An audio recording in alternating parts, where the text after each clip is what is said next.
So, in our last session a couple days ago, um, you made your way to the ruins that Ayla had been searching for on her home island of Elensar. Um, Once you got there, it was not particularly difficult to find. You were greeted with dead bodies and annoying birds and gross worms.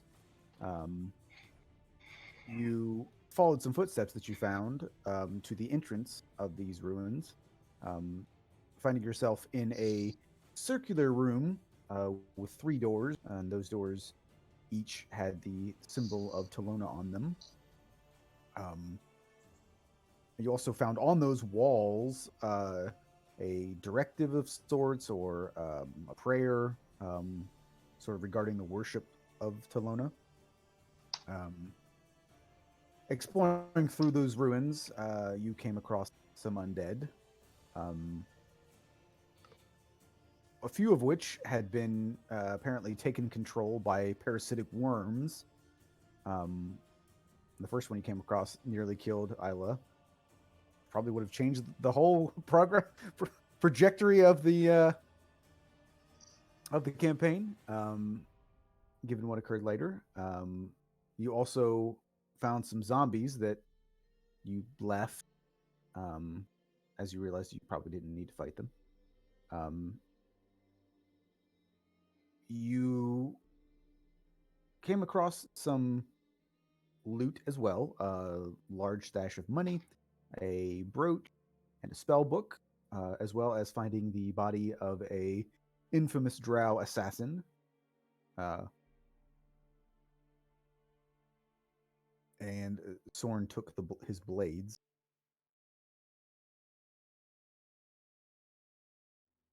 And my roll 20 is slow, so give me a second here. Yeah, I was having trouble with it when I was making my character too. It wouldn't let me it'll let me drag items on, but it does not put them in my inventory. It will. If it does it super slow, and if you do it too many times, then you get like 6 of an item. No, I still have not gotten my items from last night, so I don't know how slow mine could be going.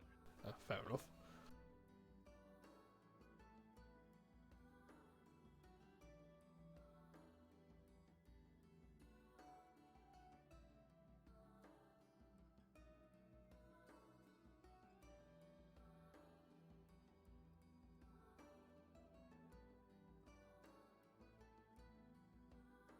Hmm. Going on here?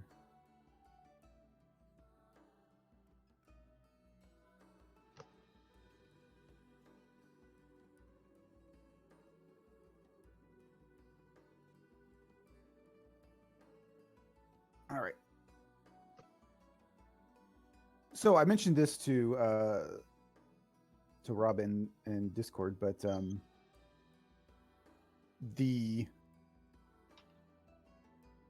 rough translation of the Assassin's Guild that Baltana was known for having created, it would be roughly death in a single drop, alluding to their use of very potent poisons. So through a number of traps and some mystical type fire, crawling through the carcass of a large worm, you eventually made your way into a final chamber where you encountered an elven woman fighting one of those undead worm people.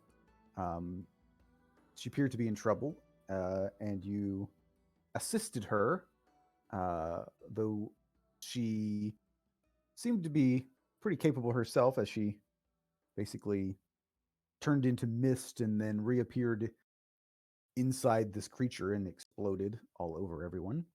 Um, and after that, you all had an interesting conversation with this elven woman who introduced herself as Carmen. Um, Explained to all of you, Ayla in particular, more about the cult of Tolona and their goals and their purpose, and also where they are headquartered, um, which is not on Valinar. Um, And Ayla made a point to say, well, then take me to that place, which is the country of Detwin, which is on the continent of Niska. And I actually probably this weekend I'm going to post a world map so that we can see sort of the position of where Valnar is. And now that we're starting to build out the world a little bit more, it might be helpful to know what the rest of the world looks like and what everything is called. So I would do that. Ayla agreed to go with Carmen, and Bjorn was trying to convince her otherwise. Bjorn was also quite upset that Sorn just was happy to, or not necessarily happy, but was willing to just let Ayla do what she wanted to do and not interfere.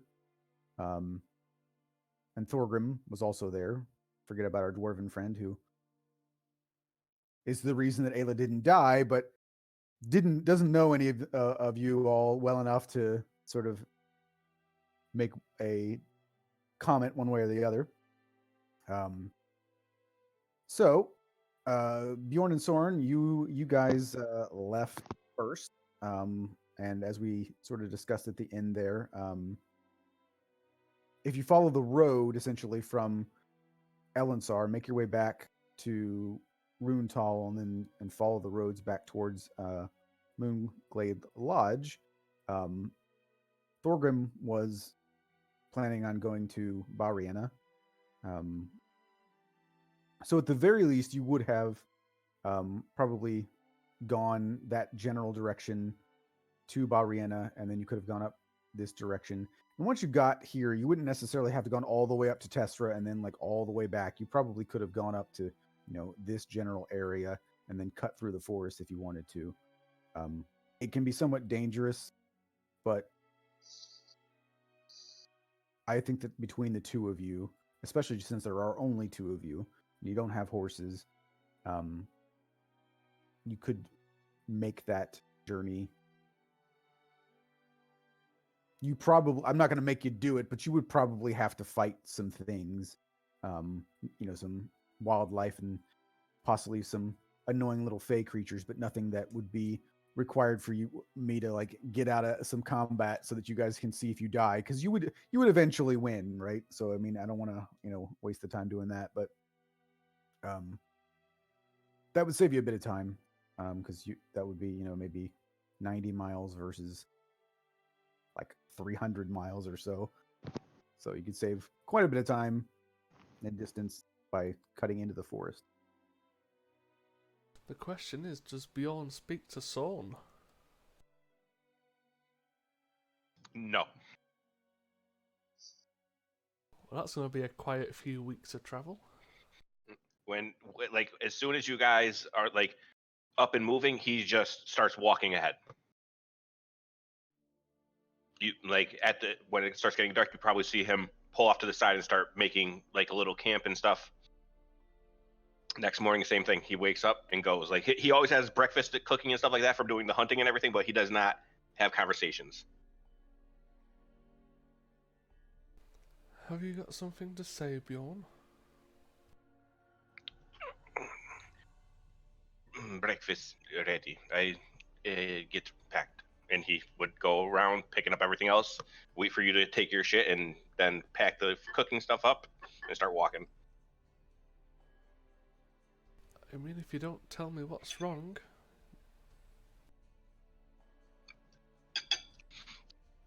You may as well have killed Ayla. Oh, that's a strong way to put it. Yes. And he walks. Very well.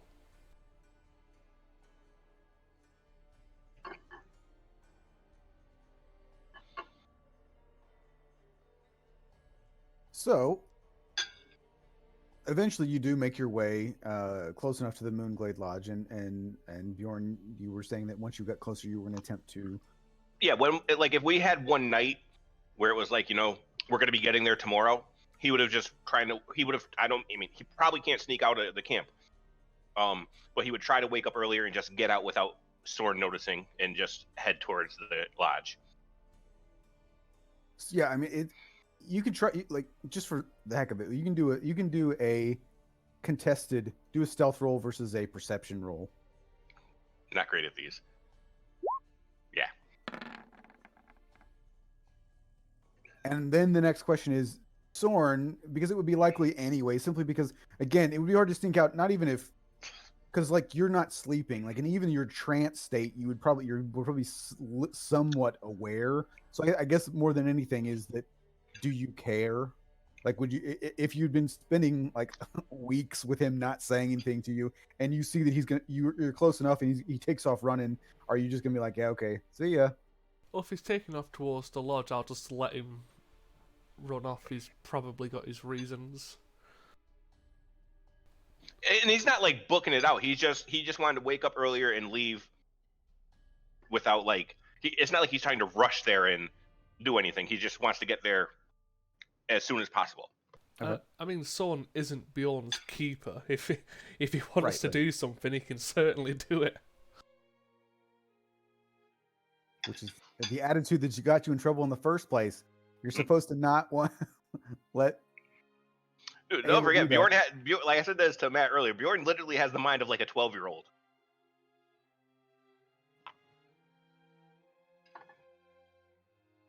So, Bjorn, you'll make it there a little bit before Soren. And as you approach, the lodge seems to be pretty much as you left it. It doesn't. Go ahead and make a perception check as you I'm approach. great at these. Oh, I actually did good. So the only thing that you notice that seems, I don't know how much this would register for you, or if you would think of it as anything particularly strange or not, but it's really quiet.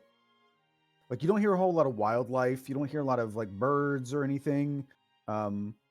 Everything looks fine. Everything looks exactly the way that you remembered it. It's just that with a perception of 19, you kind of it. I wouldn't say that it alarms you, but you notice it.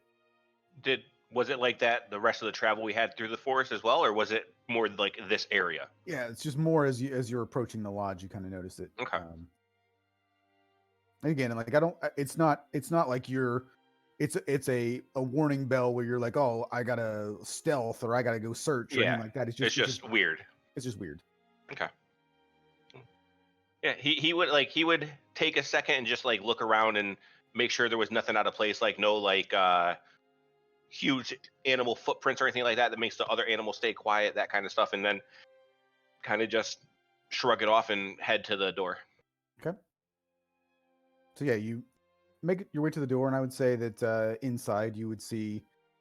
I don't know if you would see them, but if you would want to go look for them. Well, he would as soon as he opens the door, hello. And he would just start like. He would probably head towards the first to where he remembers seeing them last, like the little area where Mally had her shop in the back. Oh, Bjorn, you're back already? Yes. Soren will be back very soon, I think. Did he have another job or something? No, we cut through forest to get back. I left early in morning to get back here first. I am troubled with things that happen. Is Ayla going to be with him then?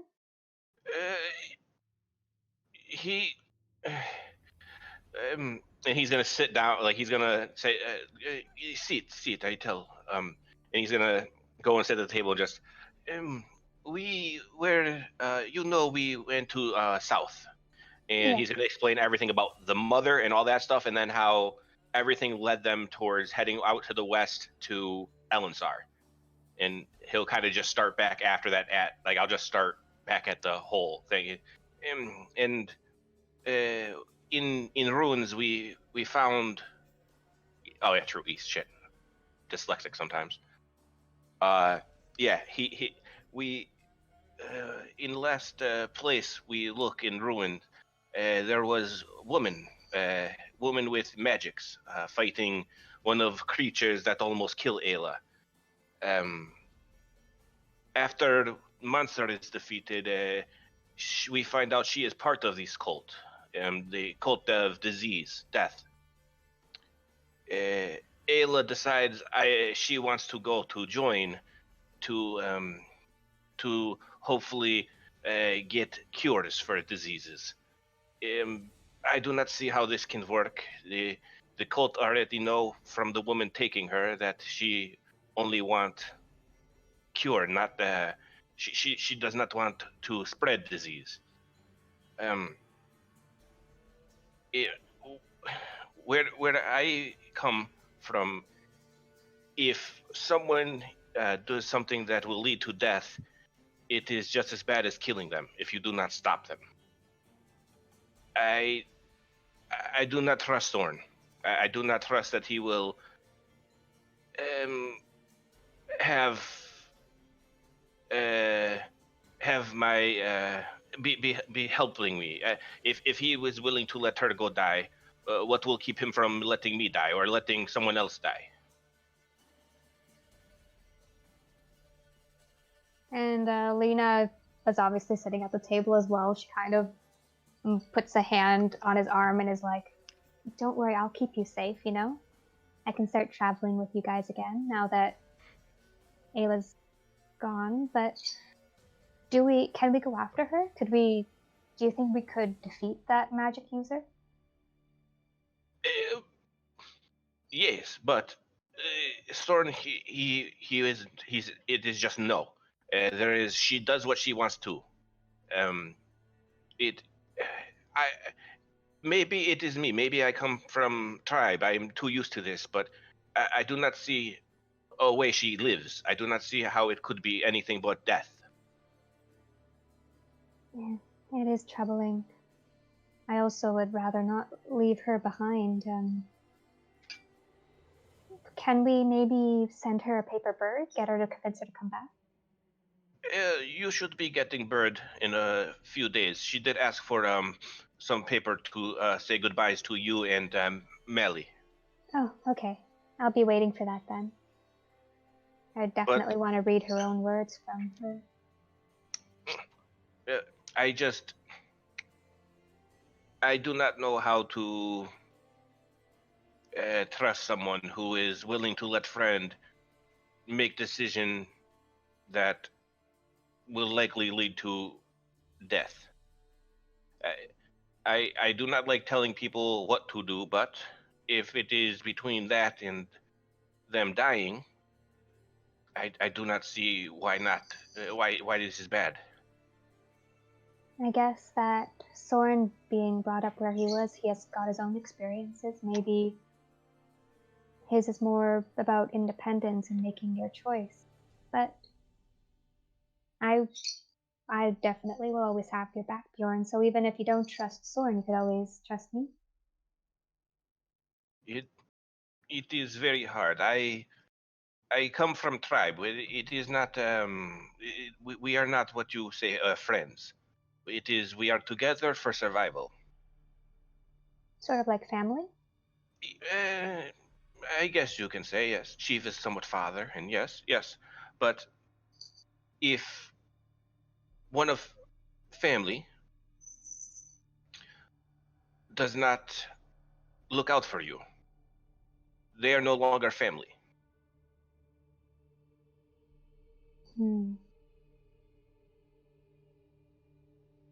Do you want to go find Ayla? I have said my piece to her. I try to make her stop. We could have forced her not to go, but now that she is gone, this woman that she went with was very powerful arcane. Uh, I do not know. They could be gone already. I remember it was some other island far away. But Oh, so off I, Valinor. I am still very new to this land. I am used to mountain. I was very contained. This is all brand new to me. I cannot imagine how much further away something like this can be. And I was also only from Valinar, and although I know only this island, I definitely don't know how far the other continents are. Well, we can stay here. Perhaps Soren will just be a travel companion rather than family. Or part of tribe.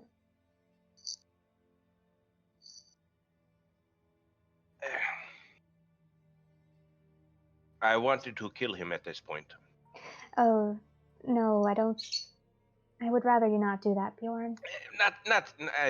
Not kill. I wanted more to stop her by any means, and I think if I try stop her, he would try to stop me from doing. Oh. He has helped many ways. He has been very good, but this is one I am not sure I'd move past. Does that mean you want to leave? It means I do not know. I have much to think on. It has been long travel coming back, and I have done nothing but think, and it is more than I have had to think in entire life, and I do not know what is coming for me. Well, I do hope you stay, Bjorn. Fighting with you has been fun, and honestly, after... Not that, I mean, Mally was a great companion being with her here, but I think it's time that I start traveling again. And I do want to travel with you. I do trust you to watch my back. Well, Soren probably be back very soon. I how have things been here? It is very quiet.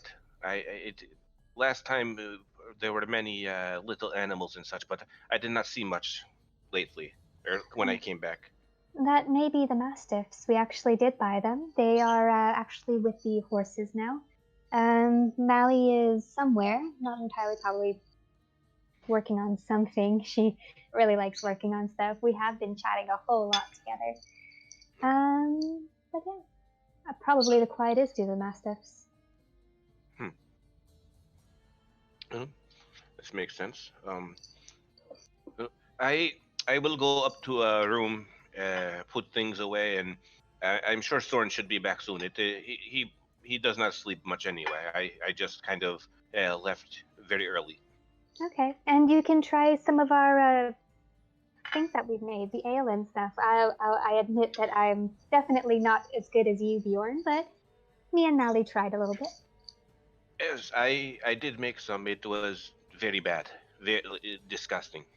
Oh no. Yes, It but shouldn't have been. Probably not that bad, Bjorn. I have little left if you want to try. Sure. And I think it's the one I rolled like a 7 on. So I think it's you made it awful. made out of like corn, so it's Yeah. it's like grain alcohol, which you just take paint off the walls with it. Yep, and Lena drinks it and immediately stops drinking and kind of gives him a smile. He's like, "Oh, good try, Bjorn. This is It was before I knew you are not supposed to use corn for alcohol. oh, yeah, yes. We do have some supplies that we got from the from Orn Kindness, so if you want to try again with that, it will probably turn out much better." Well, I go put stuff in the room. I'd be back soon, and Okay. he's gonna go start like putting stuff away and just kind of just relaxing and sitting down for a few. Okay. So, an hour or so, Soren, you can return. I shall return. I assume it's the same type of quiet. You can do a perception check if you would like as well. Yeah. I mean, you might hear the horses and the dogs as you get closer, but you don't hear any external wildlife really. I'll head on in. And I would say at this point, as you would enter, Mally would be, since Bjorn has returned, Mally would be making food as you enter, so you can kind of get the smell of meat and vegetables cooking. And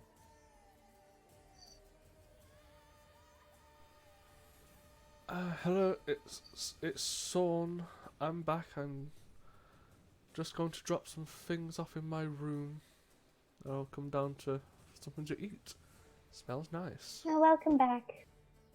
Yes, I've really been enjoying Malia's cooking. I shall join you in a few moments. Yeah, and I'll just drop some stuff in my room. The daggers, the armour, just like in common clothing, not just obviously in armour all the time. right, advantages of being a barbarian, you never have to worry about it because you just don't wear anything. Ah. How have you been? We've been good. We've got the Mastiff. I'm sure you heard them. Seems like they've been scaring the local wildlife, unfortunately, though. These things do happen. Ah. Good to see you And got here, Bjorn. as you walk in, like Mally's cooking and she sees you and she just kind of like sheepishly like raises her hand to like wave at you and then kind of like puts her head down. Yeah, Bjorn hasn't come back out yet. Ah, well, Yeah, your token's in the kitchen, and Yeah. that's probably why. Oh, okay, okay.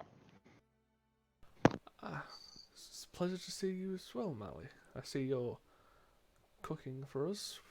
What are we going to be eating today? And she just kind of like shows you, doesn't like kind of motions at like the stuff that she's making, but doesn't say anything. She made this 2 weeks ago. It was pretty good then. Don't think anything would change now. I'm really excited. And at best you can tell, it's like it's a beef stew, and so, got all of your carrots and vegetables. Very hearty meal.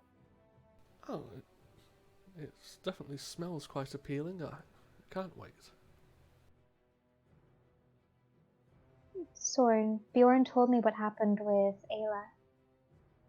Yes, I figured he would. He tried to sneak off while he thought I was asleep so we could get here quickly. I admit I really don't like the decision that she made, and that, oh well, you didn't try harder to convince her to stay, but I guess it is her decision. Well, can you answer a question for myself, if you don't mind? Sure. Is there something you are looking to do, something you have set your mind upon in the world? Yes. Now, you don't have to tell me what that is, but if that opportunity came up where you could learn or do what it is you wanted, and would you take it? I suppose it depends. I don't really want to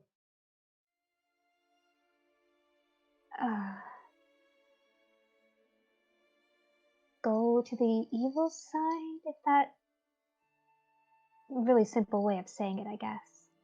And that's perfectly fine. Would you allow anyone to stop you if that opportunity arose?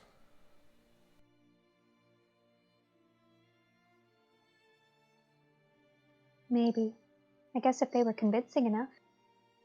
Depends on the decision I wanted to make, I guess. And considering, yes, she may end up dying for her decision, what is it do you think we do?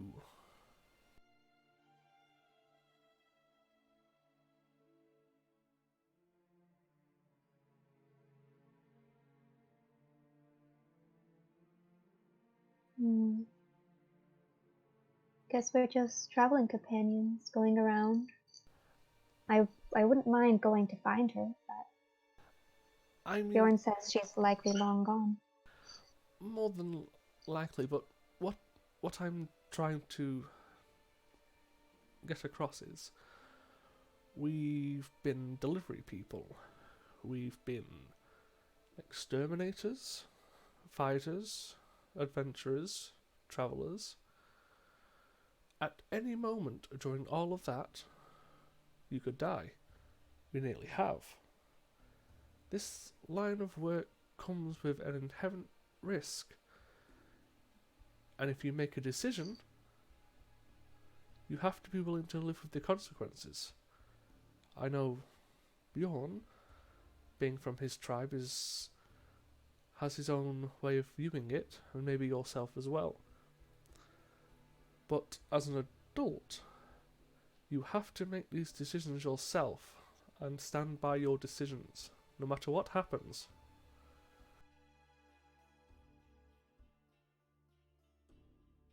I guess that's true. I still don't like the situation, but that's true. And I'm not trying to be neither cruel nor kind. If I would have felt she would have reconsidered, or she had any waver, I would have tried to push the situation. But unfortunately, she seemed quite bent on learning the cure for this plague, one which was heavily connected to her family. That's true. I mean, I wasn't there, but And Bjorn would inform her of all the stuff we found before going into that situation, such as the... Yeah, I mean, everything he could have remembered, like that, he probably wouldn't have said it perfectly. Like, he probably would have been like, we found, like, a tomb with her grandmother who was a bad person. Like, he wouldn't have described it elegantly, I should say. Yeah, and someone's trying to give a more detailed description of it.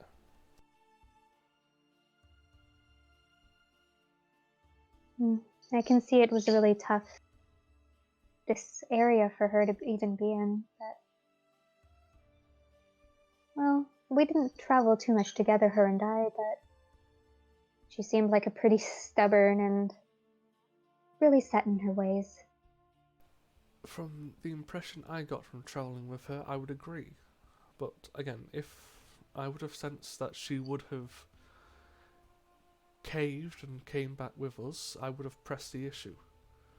But when someone truly makes up their mind to do something, you cannot force them to do something else. Something, unfortunately, Bjorn hasn't fully grasped. Yes, I guess to him, probably he told this to you, but to him, she was like family almost, part of his tribe, and her leaving, I guess, means that she's dead. I really, really hope that she's not already dead. That would be so bad. Do you have one of those bird things? Maybe we can send one to her. Maybe she'll respond. Does she have more of those papers? Yes, she has 2, and I still have a few left. Okay. The woman she was with didn't strike me as someone who would just kill for sheer fun. More than likely, she will take them back to the base of operations. They will try to break her, whilst Ayla tries to learn the information she requires. But from your impression of her, do you think she is someone easily broken? No, not easily. And considering she has found a guaranteed source for what she is looking for, I believe her resolve would be even stronger. Wouldn't you agree? Yes, So, that's true. again, one of the unfortunate side effects of this lifestyle we live, Some decisions are not fantastic, but we have to live with them.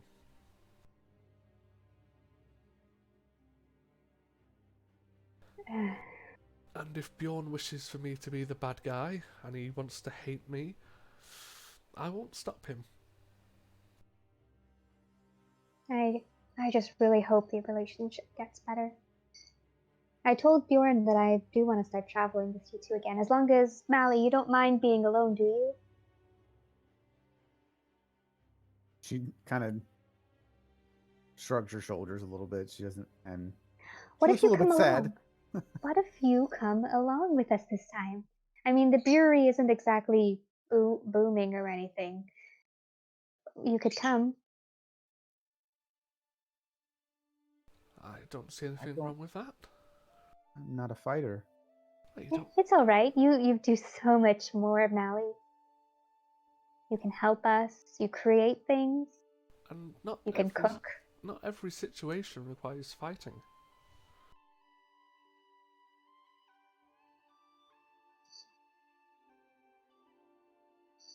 If And yeah, Lena goes up to Mally and puts a hand on her shoulder. and she looks at Linus like, if you want me to go, Well, I guess the question is, do you want to come with? Because I do want you there, but if it's not something you want to do, I don't want to force you.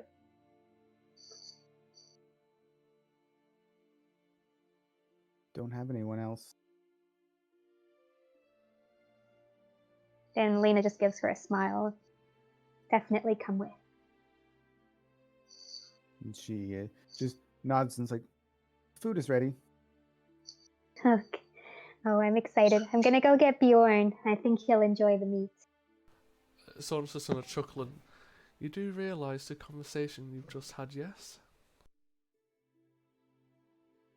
And she just, the big thing is, and actually I had this on the character sheet, is like, her personality trait is communicating with me is difficult until I feel comfortable with you. And so Lena's the only person that she feels comfortable with. And so like,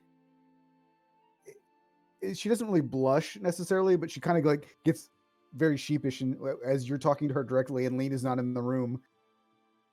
And she just kind of like nods at you real quickly, like, She's just had the exact same conversation with you of what I've just described we had with Ayla.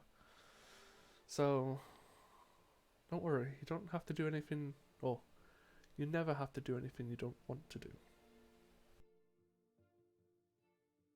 and she nods again and starts getting some bowls and putting the stew in there. Plus, you don't have to worry about this place. We have come up with some funds so we can hire a quote-unquote housekeeper and keep things running. So not all responsibility needs to be on you.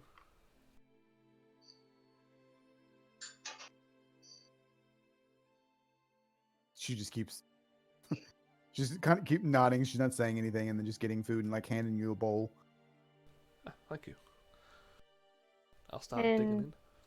Yep, and Lena will knock on Bjorn's door.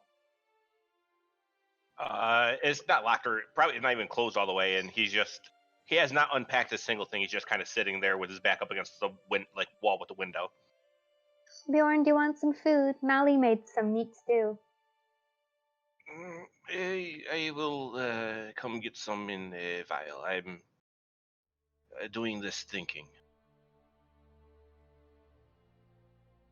All right. Do you want me to bring it to? No. I will come get some in a little vial. Okay. If you ever want to talk more, I'm always there to listen. Yes. I thank you. And Lena will head back to the kitchen. Well, it seems Bjorn's not joining us, but that's all right. He can get food later when he wants. Agreed, and this is quite nice. Yeah, isn't it? Mally's gotten so good. Oh, I just informed Mally here that we have come into some currency. We could possibly hire a housekeeper to keep the lodge and the brewery running, so there's no desperate need for anyone to stay. Oh, that's good. And hopefully, whoever we hire is better at brewing than we are because, well, I mean, I tried Bjorn's Ah, core stuff. And I mean, I tried some myself, making some myself, and I wasn't that great either. Mally was a bit better, though. She's great at making stuff. so it would seem. Seems to have quite a talent for it.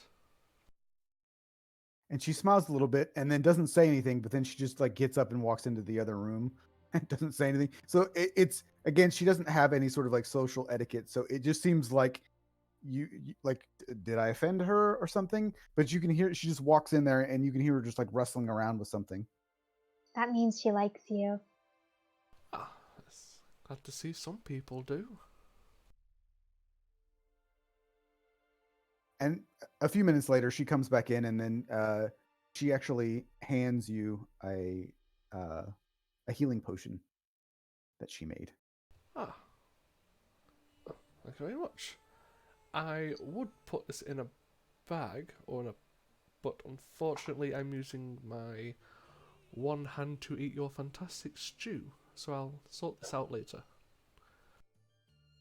And she has another one in her hand and kind of puts it down on the table, and she's like, "For the big man." Oh, great. I'll take it to him later, maybe once he comes by for some stew. Ah, if it's for the big man, you should have made it in a barrel-sized. She just kind of chuckles a little bit. I think that in the end, Mally and Bjorn will probably get along because Mally also has a bit of arrested development in her sort of like, not necessarily in her intelligence, but certainly her personality is much more like a child than it is. She didn't have the social skills Yeah, growing up.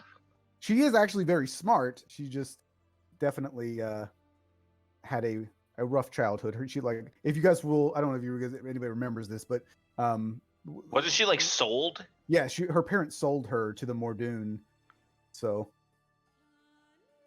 Yeah. she didn't have a whole lot of. She had basically no friends, and she wasn't a really. She was around a few other children that were prospects to become Mordoon. Some of them did, and some of them died. And this is, of course, the only way that you know any of this is because Grayson told you. Like, she has not said this to anybody, even Lena.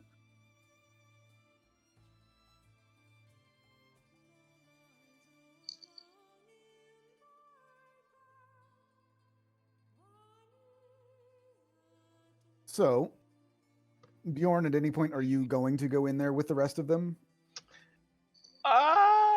What time of day is it? At this point, it's probably mid-afternoon, approaching evening. I think Sorn might be going for a bath at this stage. So he would leave the kitchen. See, I want. Bjorn would like once Lena left the first time, he would like go and sit next to the door and like try to listen in on conversations and shit. Probably doesn't do too well, but if he hears like Soren getting up, like if he could tell it's Soren leaving the kitchen, he would go in to grab some food. Okay. Yeah, I guess knowing the situation, once Soren leaves, Lena would just come back out and be like, Bjorn, are you sure you don't want food? Soren's already eaten. Well, I mean, we all have already eaten, but... And before you're even done with yours, the door opens like he was standing right there. Like he probably had his ear to the door anyway. Oh, hello. Yes, I happen to be getting hungry now anyway. Perfect. Mally's made some great meat stew. Stayed warm for you. Yes. Thank you, Melly. Yes.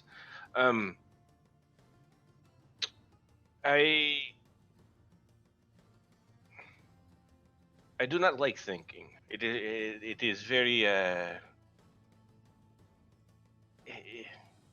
is not fun. I do not know what I am going to do, but I appreciate your thoughts on it. What after hearing both sides of story, what is your feeling on this? Is Soren someone that you do trust? Yes, I still do trust him. He can't hide it. He looks genuinely disappointed. I just think that Soren, he could have tried harder, but his heart was in the right place for her. He genuinely wanted her to achieve something, even though that something was This something. something is impossible. She is going back to cult with person who is member of cult, who knows she wishes not to join, but only gain information. There is no way she will get this information without being converted. It is either she becomes death cultist, or disease cultist, or dies trying to get cured.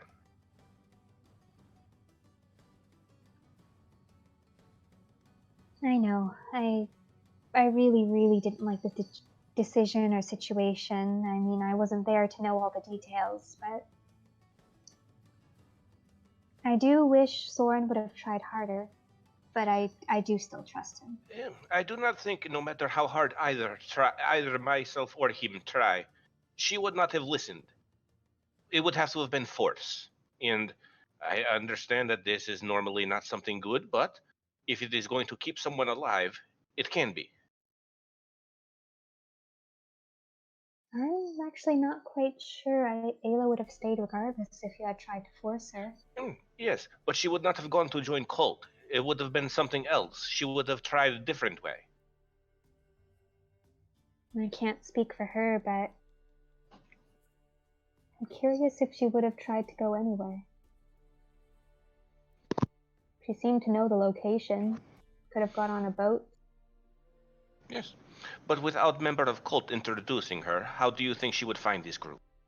Do you think they will just have big signs that say, "Hey, cult hangout"? No, that situation would have been even more dangerous than what she's gone and done now. We should have killed cultist, try to reason with her, offer our help to get her the knowledge she needs. Letting her go was possibly worst thing to do. Yeah. Definitely does sound like. Oh, I just really wish at least Soren had tried harder. I know that you tried all you could do, Bjorn, besides killing her, I mean. No, I would not have harmed Ayla or Soren. I would have killed cultist. I would have done what I could to do this. That's what I meant. If she did not have a guide to get to this cult, it would have been much more difficult. Perhaps she would have decided, I can find a different way. I do not have to join this thing to find what I need. That's true. Guess we can't really change that now, though. And that is what makes me think. If decision comes, what happens if I say I wish to go and fight tribe by myself? I want to go regain leadership of tribe by myself. Soren, yes, go for it. It is what you want. It does not matter. You will die. Go. No, I would follow you, Bjorn. But this is why I am having a hard time thinking how to trust Soren. If he is okay with letting someone make decision to go to death, he may do that to me. He may do it to himself. I guess this is just something that happened that we need to learn about and try not to let it happen again. I mean, I wouldn't let you go off alone, Bjorn, and if Soren ever tried to do something that would harm him, I would try my best to stop him. I mean, I don't want to say that things might have been different if I was there to maybe convince her. Then it wouldn't have been you versus Soren to convince her. It would have been me and you, and versus Soren to convince her, but I mean, I wasn't. It was not. Soren did not convince her to go. It was her decision. But when someone makes bad decision, it is not bad for you to tell them this. And I tried reason. I tried talking, and the entire time Soren just went along with what she wanted. It is very, very hard to trust Soren right now, for me. Yeah, no, it's understandable from your point of view, Bjorn.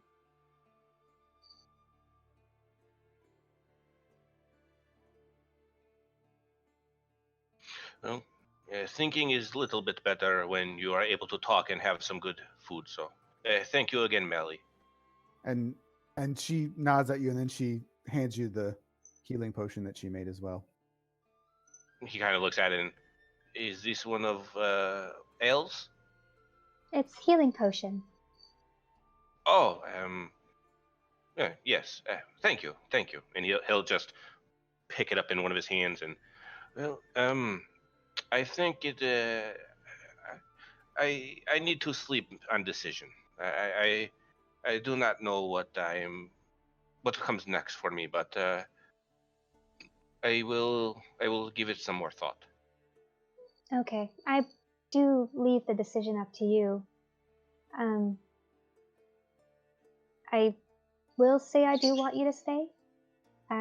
Still leave the decision up to you. If you do want to go back to your tribe, I'll come with you to help.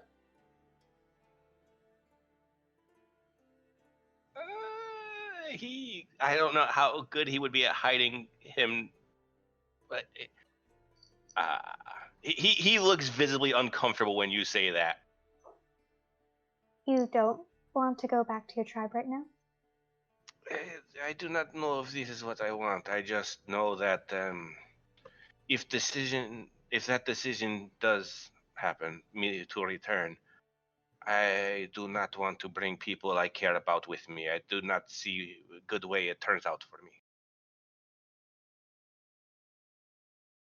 Perhaps Sten, if he come, he can at least make tribe see that they should honor our tradition and let me fight for chief in fair fight.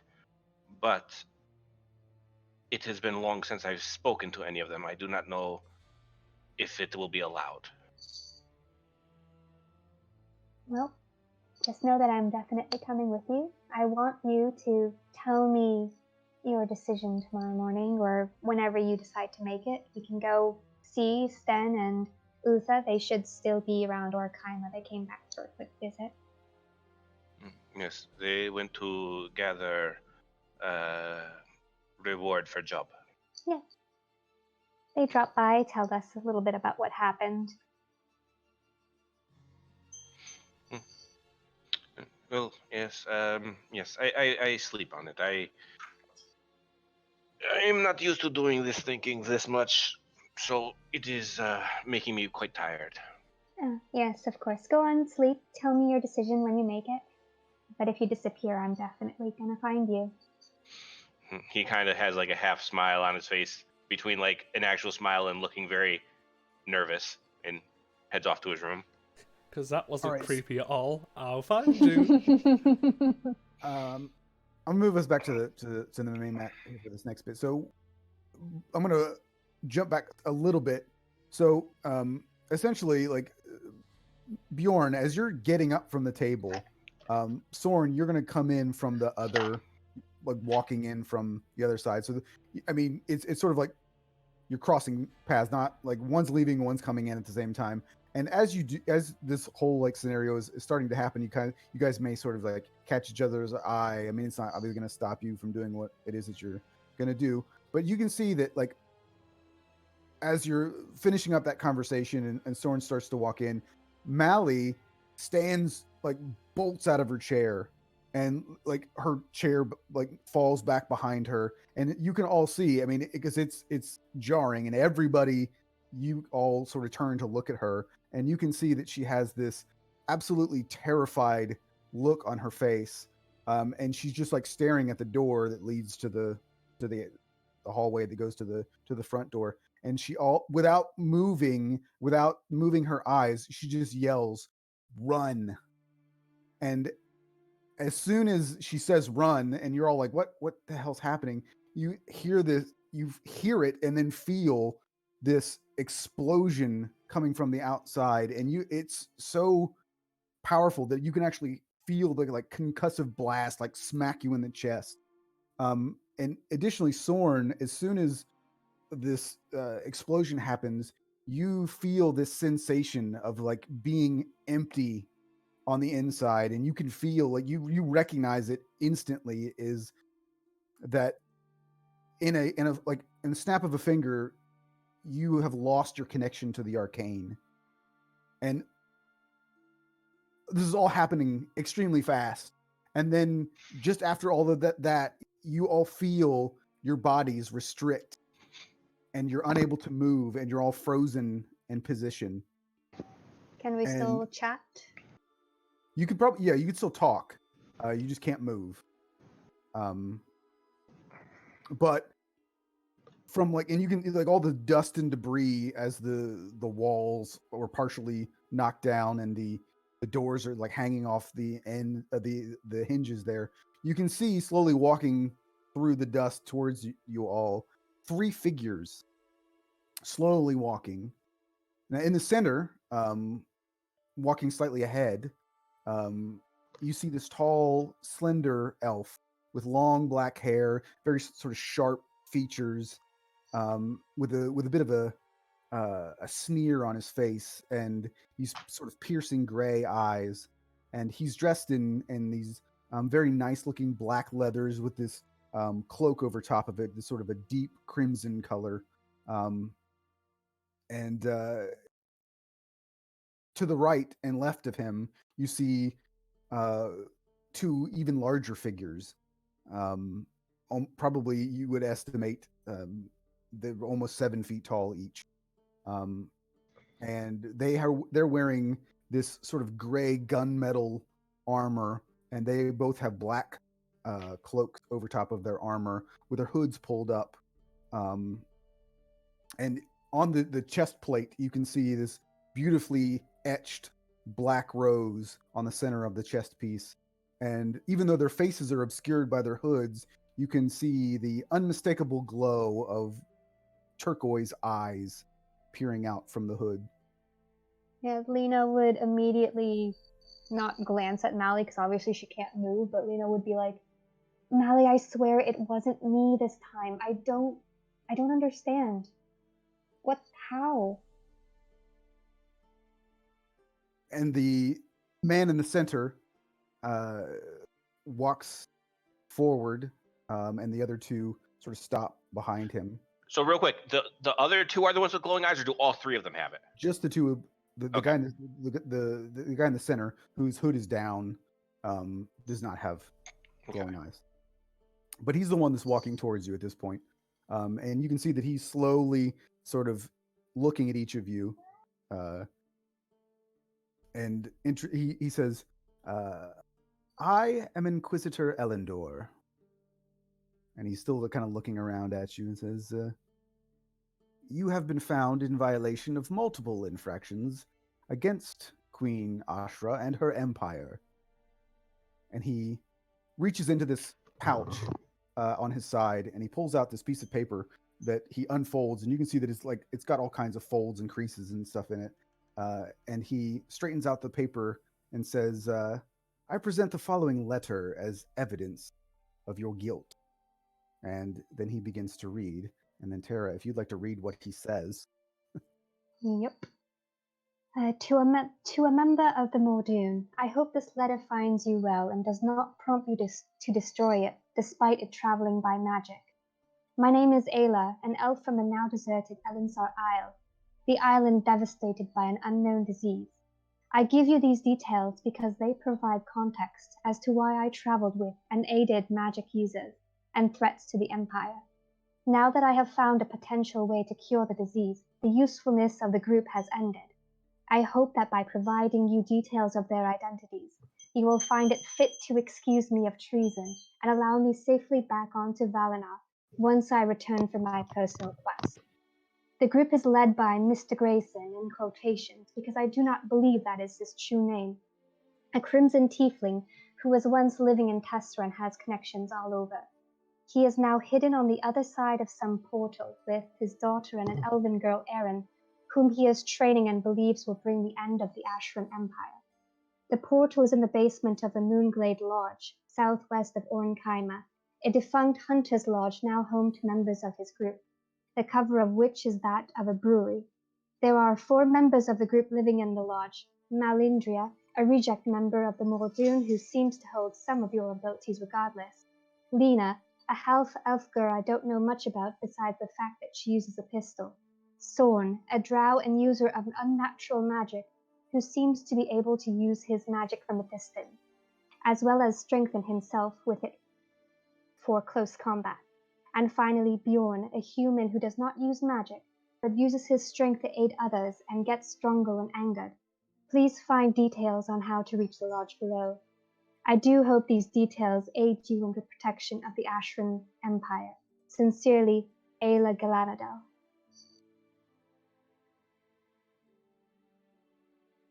So, I thought we would do the whole thing where, like you watch a TV show and then somebody's reading a letter and you hear it in the person's voice.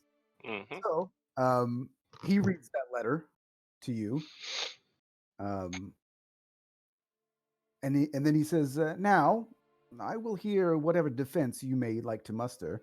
And then he goes, "Oh, but you, worm," and he points to Mally and says, uh, "Melindria Hilari, you are already a fugitive of justice, having escaped your execution once before, and I can assure you we shall make it stick this time."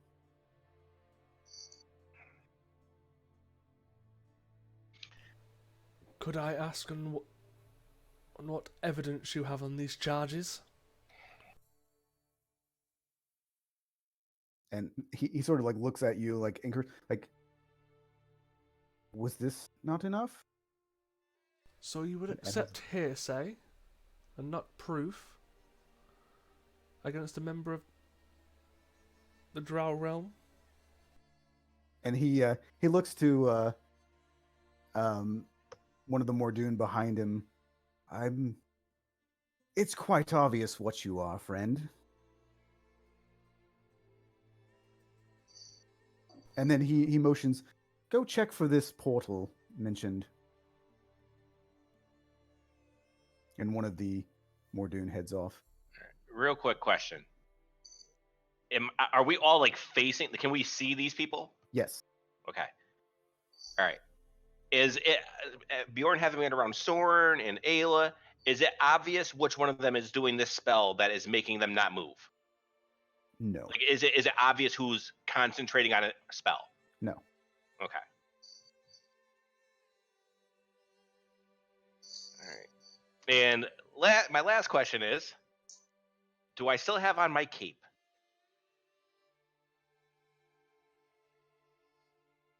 I don't like, because I don't wear armor or anything. I pretty much just wear furs and stuff, so I don't know if I would still like. I guess you can decide if I'm still wearing it. I don't think so, because you didn't really keep it on, right? You kept it in a box so that people couldn't see that it was magic. So I would say that you wouldn't have it on. Okay. You could possibly have it on your person, but it would not be on you. Okay. So I have 0 magic right now, correct? Correct. You are unable to cast any magic, and you recognize that ability that instantly. It was like somebody just flipped a switch, and you instantly knew what was happening. Because I just like the idea that like a magic user could always sort of feel that energy flowing through them at any point, and then when it's severed, it would be a very obvious thing. And so after a few moments, you can see that the other Mordoon returns and kind of whispers in this guy's ear, and he just continues sneering. And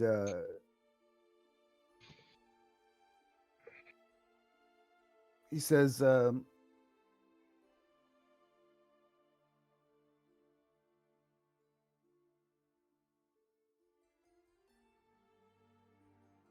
If there's anything that you would like to elaborate on that is mentioned in this letter, or anything that you would like to, again, offer up in your defense, it may, Her Majesty may offer some form of lenience. For example, who is Mr. Grayson? Unfortunately, I do not know Mr. Grayson. That portal downstairs. Bjorn Bjorn real quick just yells out, or I am. Yes, I don't think they're going to believe that, considering a letter, which is hearsay, mentions a tiefling. But unfortunately, we have no idea of this Mr. Grayson. I am on the surface for drow business, not tiefling business.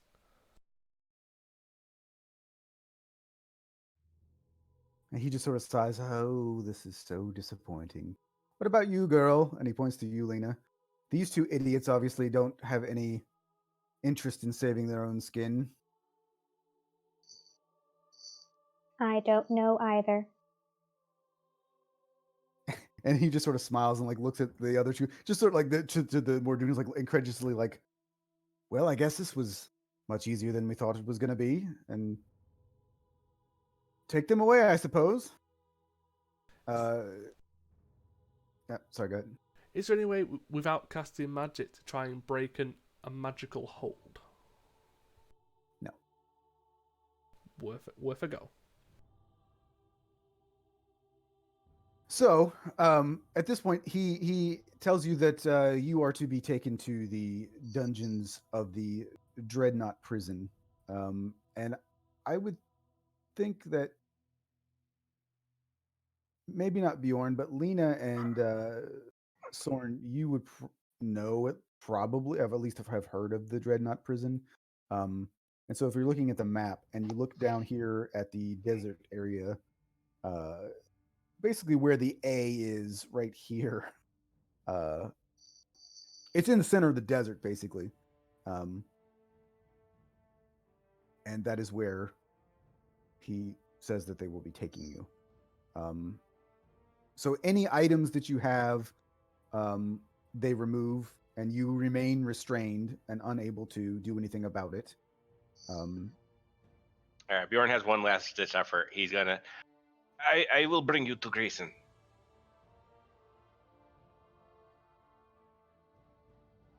And he sort of looks at you expectantly, like, I would show you, but I cannot move.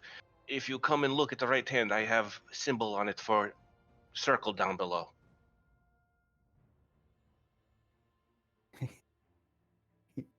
So he sort of just like looks around at your hand, and then keeps walking on. The multiple other people are coming in now.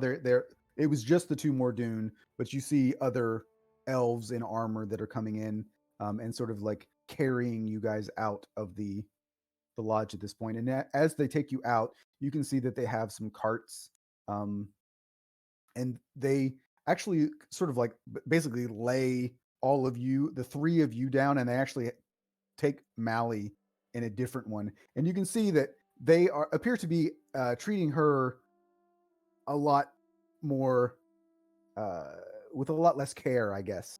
And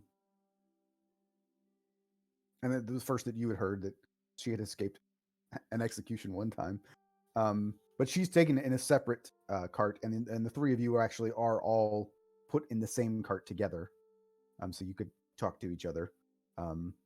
And it's quick. I mean, like, they, for the most part, you guys would be just in regular clothing. If you were wearing armor, they would just basically strip that off of you, and if you weren't wearing clothes underneath, you're basically going to be in your underwear. But they probably within 15 minutes or so, they've got you out the door, and there are the carts are making their way southward. And we're magically held the entire time. Correct.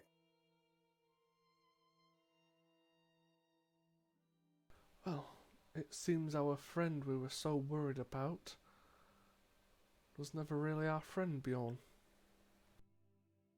This sucks.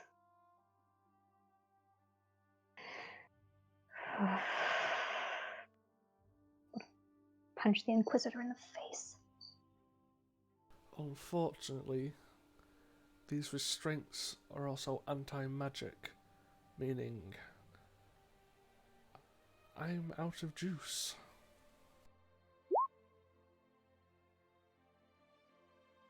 So when Bjorn is sitting there trying to move at all, it's just stuck. It's like paralyzed. Yep. He is going to try nonstop to just keep moving until something gives eventually. Like whether it be a day later or whatever, he is going to be trying his damnedest to start moving. All right. So I mean, it's gonna take a number of days. And as you guys are traveling through, every now and then, maybe once or twice a day, they do stop. They make camp. They give you water. They don't give you food very often. So every day they give you water, but every day they do not give you food. Are we allowed to move when we drink the water? No. Okay. I mean, essentially, you can move your mouth, so you could eat and you could drink. So it's not like your like esophagus and like you're not unable to like drink anything and like The very first time anyone put any food in my mouth, I spit at them. Okay. So generally, what is it? I think how many days? Like 14 days. For a while, you can live without food. It's just water. You die after 7 days. So they are keeping you hydrated, if you will allow them to do so, I suppose. And it takes a while. I mean, like it's torturous. Basically being paralyzed, essentially, for all intents and purposes, paralyzed from the neck down for days.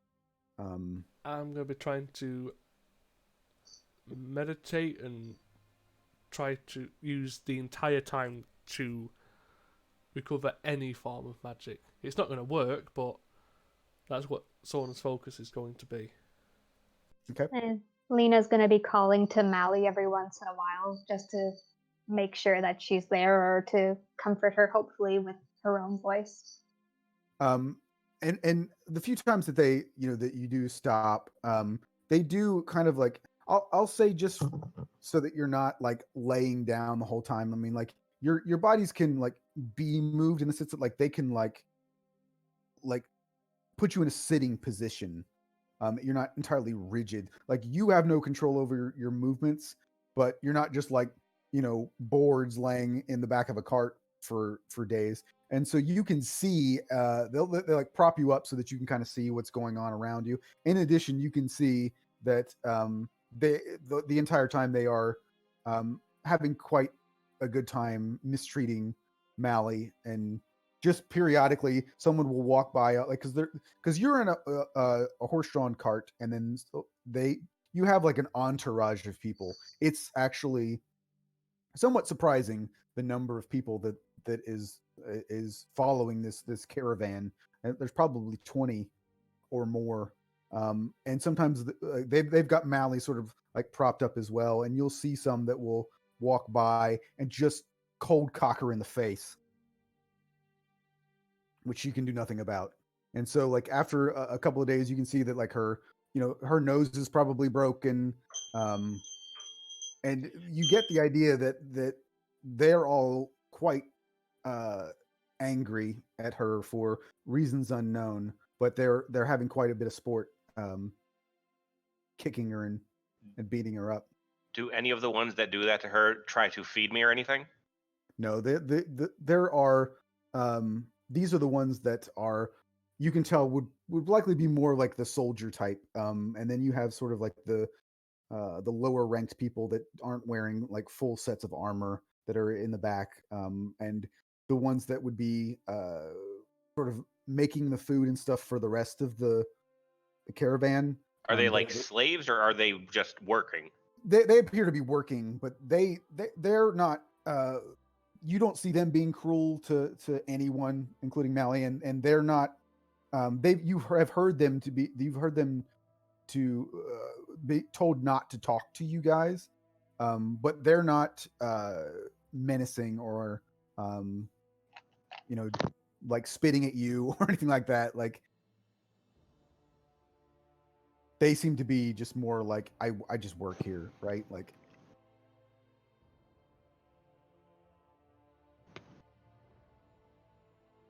so it takes a number of days to get there, and eventually you do what feels like weeks at this point, and it's to the point that like unless you're specifically paying attention, sort of these days just like run into the next, and you just find yourselves tired and weary and a bit cold.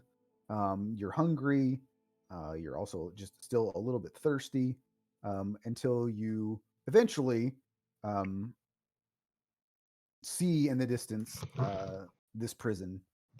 Um, and it is a fairly unremarkable looking structure.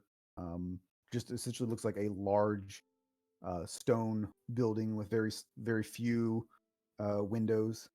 Um, it's somewhat large. As you're um, taken off the carts and taken inside, you can see there are probably uh, I mean, you would estimate that there may be like over 100 cells that you can even see down this long corridor. Um, I couldn't find. I was gonna use like a come up with a map or something, and I didn't really find anything that was sort of what I had in mind. So we're just gonna imagine what this looks like. Um, but you can see that not all of the cells themselves are full. There are a few, and you can see that most of the people that you as they're taking you to walking you down this long hallway, um, on each side there are cells, and it almost seems like this place was not designed for this originally. And you can see that some of the cells actually just have bars, like barred jailed cells. But there are a few periodically in the line that have like metal doors in place of the um, the cell doors, or with the bars. And you see a few people. Most of them appear to be quite thin and malnourished, and like nobody's like screaming or yelling at you. They all just seem miserable. Um, and from what you can tell, like uh, it almost like the it looks like it's like an L shape. So it is you're walking in, and it's just a long corridor in the front, and then at the very end of this corridor, it appears to turn to the right, and they are taking you in that direction. And you can see that as you turn to the right, there is another long hallway, though not quite as long. And at the very end, you can see that there are just levels um, of bars. So it's like there's a uh, essentially you can see that it's just cage door after cage door after cage door, basically taking you to the very end of this. And you can see that at the very end there are 6 cells, 3 on each side. And Soren, you still are at this point can and actually do a perception check, I guess. Here we go. So whereas like the previously your sort of loss of connection to the arcane just felt sort of like an emptiness, like it was just it was gone. Here it's almost like you can actively feel it being repressed. Like it's almost like there's a wave coming from like the 4 corners of uh this area. And even as you were walking into the entrance, it's almost like you can feel an energy that's like you can't see anything, but it's almost like this wave of energy that is hitting you that is keeping your magic at bay. So it feels a little bit different. It's as if there's a thing here that is causing it versus whatever was causing it before. And they put you all in separate cells, And you can see that Mally is also with you as well. So there are 4 of you in 6 cells. So you can't tell if there's anybody in the other 2 cells, because these don't have bars; these have doors. So they put you all into these cell doors, or these to these cells, and you get the idea that this is where they would put the more dangerous prisoners. This is more of a solitary confinement type of thing. As they push you in, and you hear the doors lock behind you, you can see that these cells are maybe 10 by 10 at most, and there is no bed. There's just a thin blanket on the floor, and there is basically a bucket for you, and that's all there is in these cells.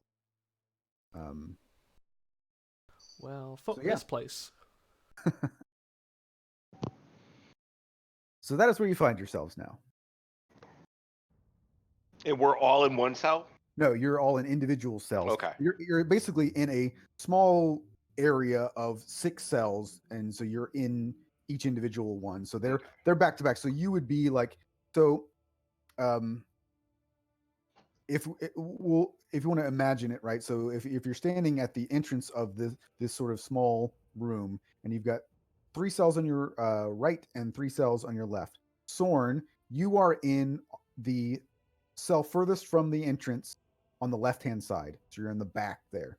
And then next to you in the center cell is where they put Lena. And so Lena and Sorn, you guys are on the left-hand side. Bjorn, you are in the center cell on the right, and Mally is on the first cell on the right. So essentially, the first cell on the left and the back cell on the right are not you guys, and you don't know if they're empty or if there are people in there. Okay. So Bjorn, you would be directly across the hall from Lena. Okay. And do the doors have like little windows with bars or anything? They have like at the bottom, they have like an opening that they could like put food through, and then at the top there's like a slider that they can open to look into the cell, but you can't open it. It's only open from the outside. You looking at it, it's still a stone structure and it's a metal door, but I mean, there's nothing that would make you think that you couldn't yell to hear each other. But you can see that or at the very least, you can hear that there's somebody standing outside the cell doors.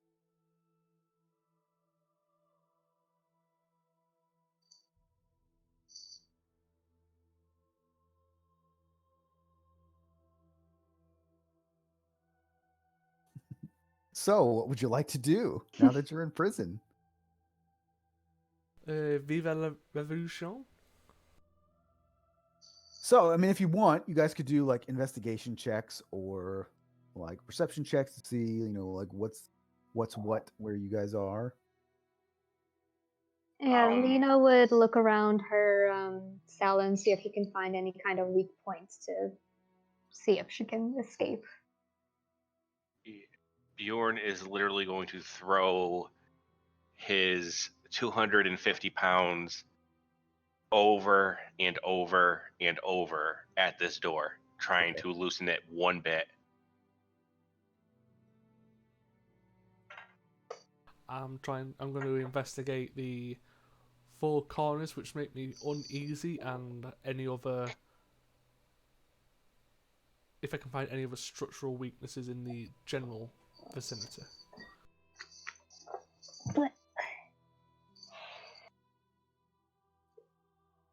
All right, so do investigation checks, both of you. Oh shit! Wow. Oh, all right. One last question before you get to their investigation checks. Is it pitch black in here? Am I literally blind again? kind of. It's not Okay. entirely black. There's no windows, but there are two sources of potential light, Okay. because and you would have seen this. So like when they took you into this room first, at the back wall, so right by where Soren's cell is, in between the cells in the back, there was a slit window. So there would be, during the daytime, there would be a little bit of sunlight that would go there, and there might be a little bit of sunlight that would peek through like the doors, and then in the evening, the exterior of the cells would be lit. So you would have a little bit of light. It would not be particularly light in the cell, but you wouldn't be sitting there in complete darkness at all times. Okay. Eventually, your eyes would adjust probably enough that you could see the rats that were trying to eat at you and things like that. Mm-hmm.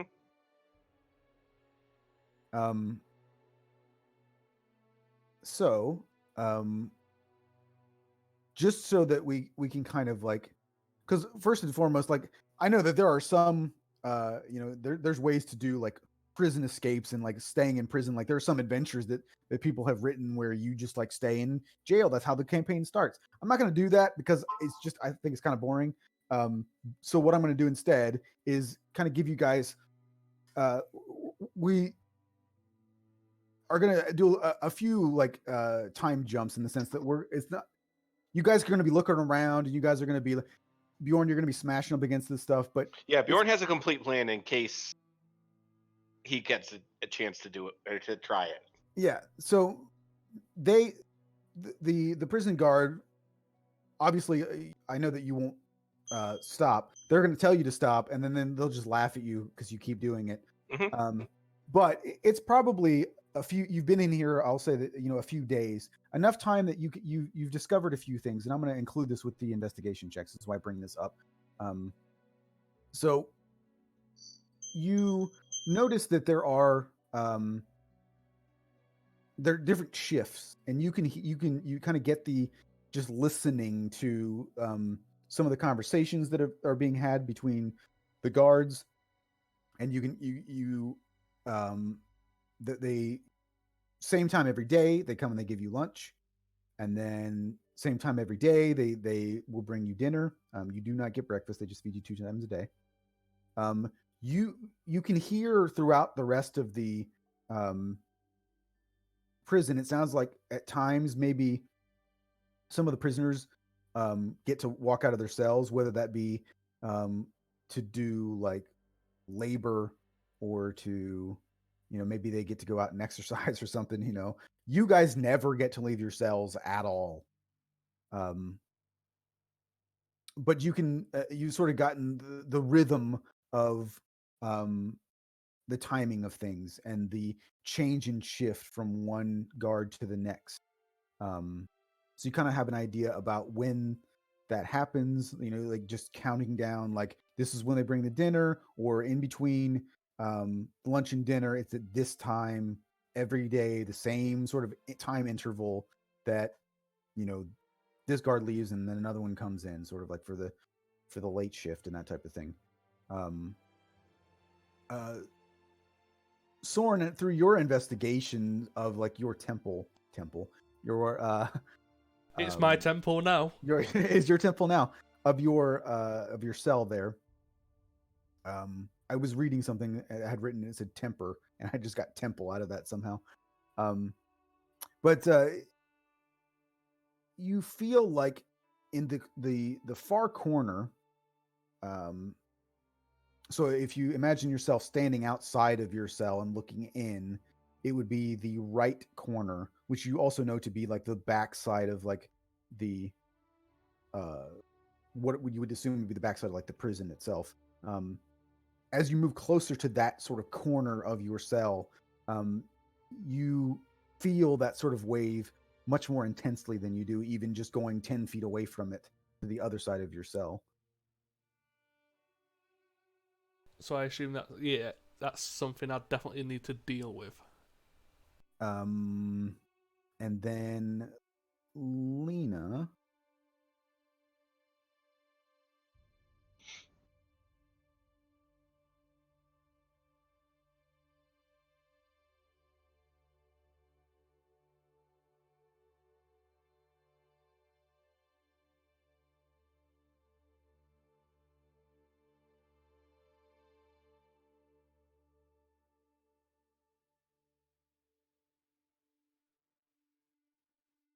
your investigation, they don't give you any sort of utensils or anything to use to eat. You basically just have to eat with your fingers, and they give you just sort of like some not particularly well cooked meat and bread most of the time to eat. So just finger foods. But you notice that on the tray that they give you, which is made of wood, on one of the days you can see that like there's a little bit of uh, a crack on the side of the tray, and you get the idea that you might be able to break off a splinter of wood. Yep, she's gonna do that.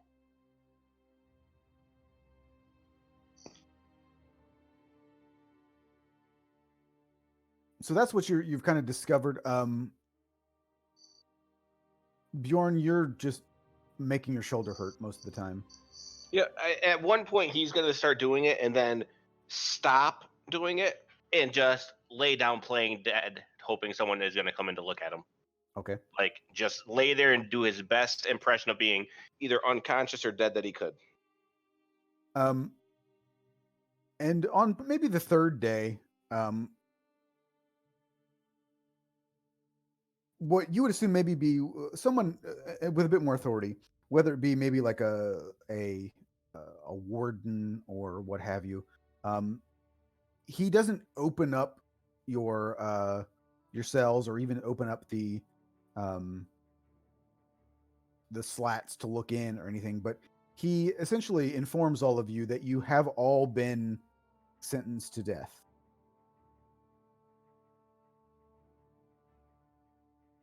And they kind of go on with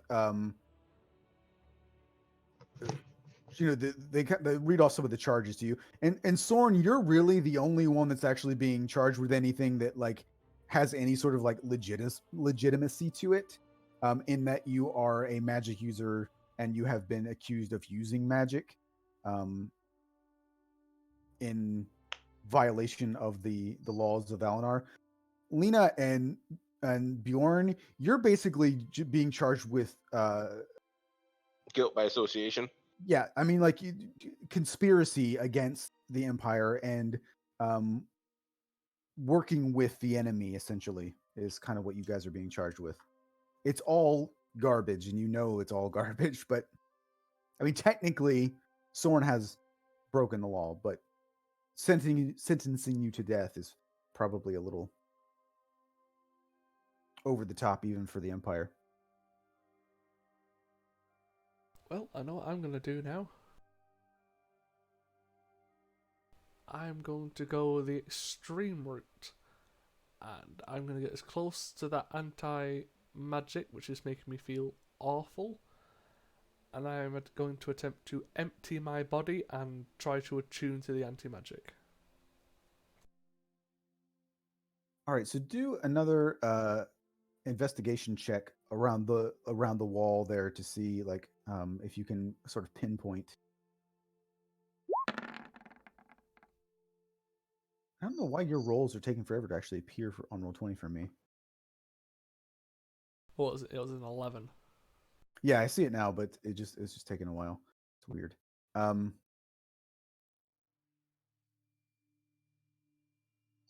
see what I wrote down here. I mean, I know you technically can't absorb anti-magic, but you know, I'm out of magic. I'm in a cell waiting for execution, so let's try and absorb anti-magic. Actually, do not an investigation. Do a perception check for me, and with advantage in this case, because you are a magic. You really need it.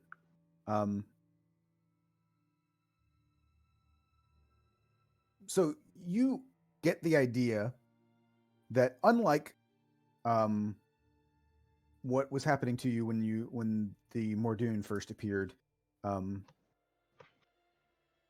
this appears to be an object. Like it feels like a tangible thing that is emitting this field, and it's you recognize that it doesn't seem like a spell, like somebody's casting a spell on you like it was before. Additionally, I didn't mention this, but as you were taken into the prison, you didn't see any more Dune in this place. Just as a side note.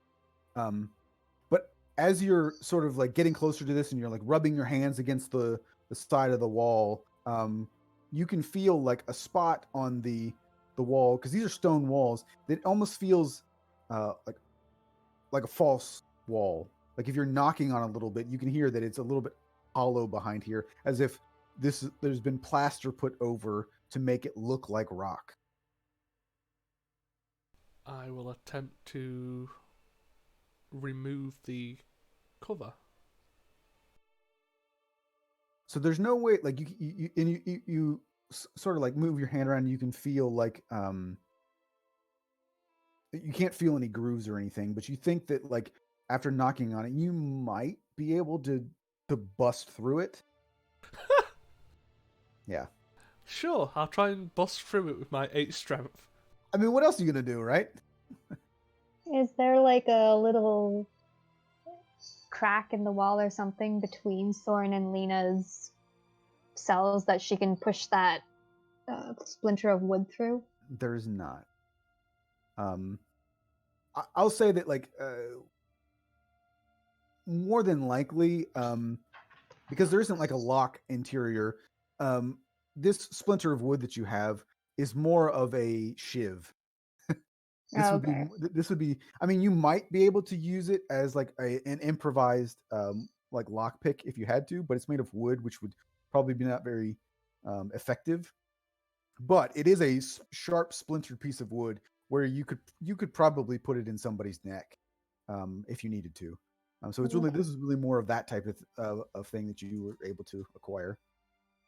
Okay. So Bjorn, or not Bjorn, Sorn, I guess just do a strength check. Yeah.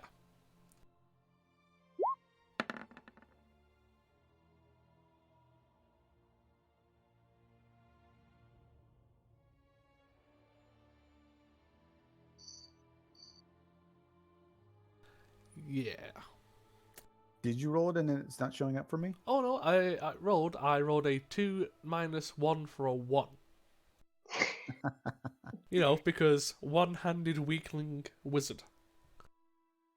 But here's the thing. It's not a one-time thing. Like it was, you kind of, you're like, okay, well, you know, I didn't do much there, but you feel like this is, something that you can work on. So it's not like a one-time thing where like, oh, I only have this. This is the one time I can do it. So you can continue to attempt this.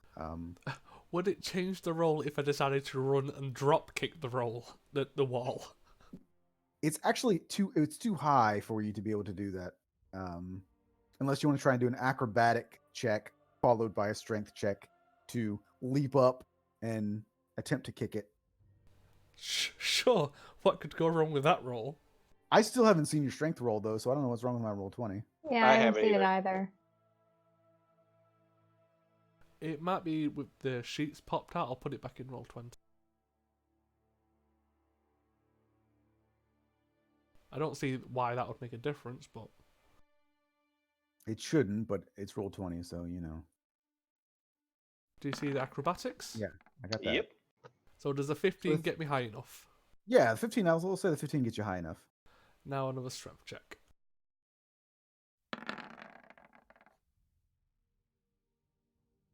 Do you see the 8? Yes. So as you do that, it's a little more effective than when you just punched it directly, and you feel like it gives a little bit. Like you feel like you're making a little bit of progress, but it hasn't broken the plaster or whatever it is covering. The good news is that what you're doing isn't making a whole lot of noise. Because especially given the fact that Bjorn has been bashing against a metal door for 3 days. Yeah, and it probably just sounds like a wet noodle hitting the wall. Yeah, so I mean, because flesh on stone is, even if you're punching it, would make a dull thud at best. So you're not making a lot of noise. So that's a plus. So you feel pretty confident that you're like, it's not like someone's gonna find out what you're trying to do. So you can continue punching it. So we'll do it all together. Just do 3 strength checks. Could I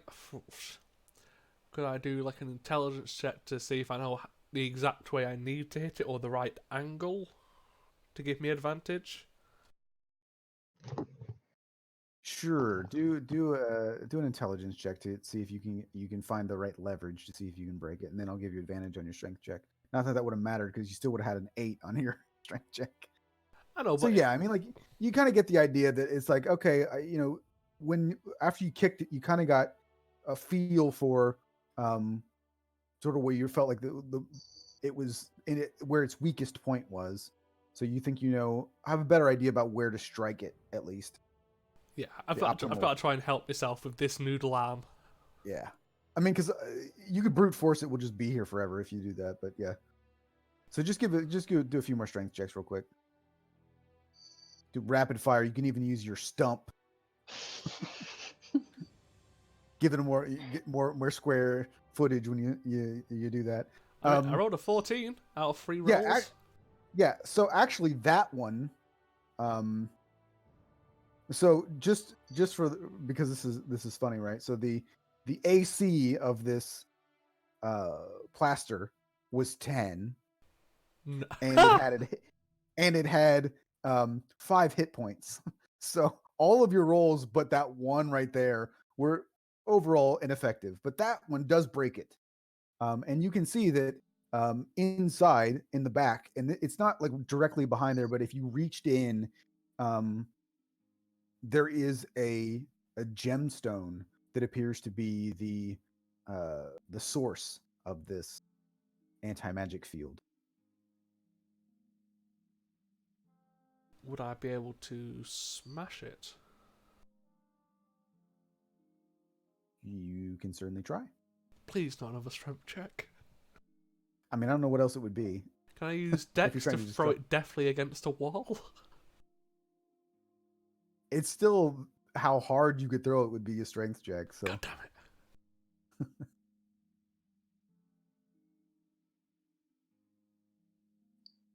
I don't think I did it with a 3.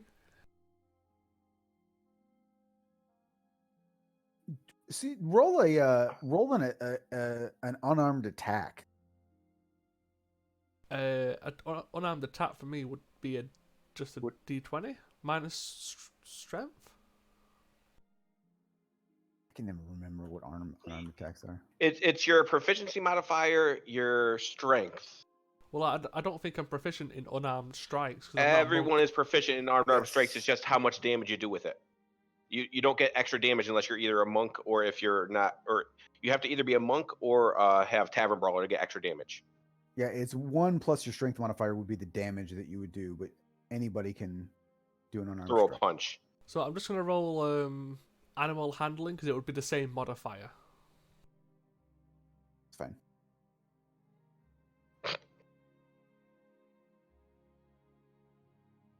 At least we're not in a life or death situation or anything. Oh, no, not whatsoever. I mean, you've been here for a few days. It's all right.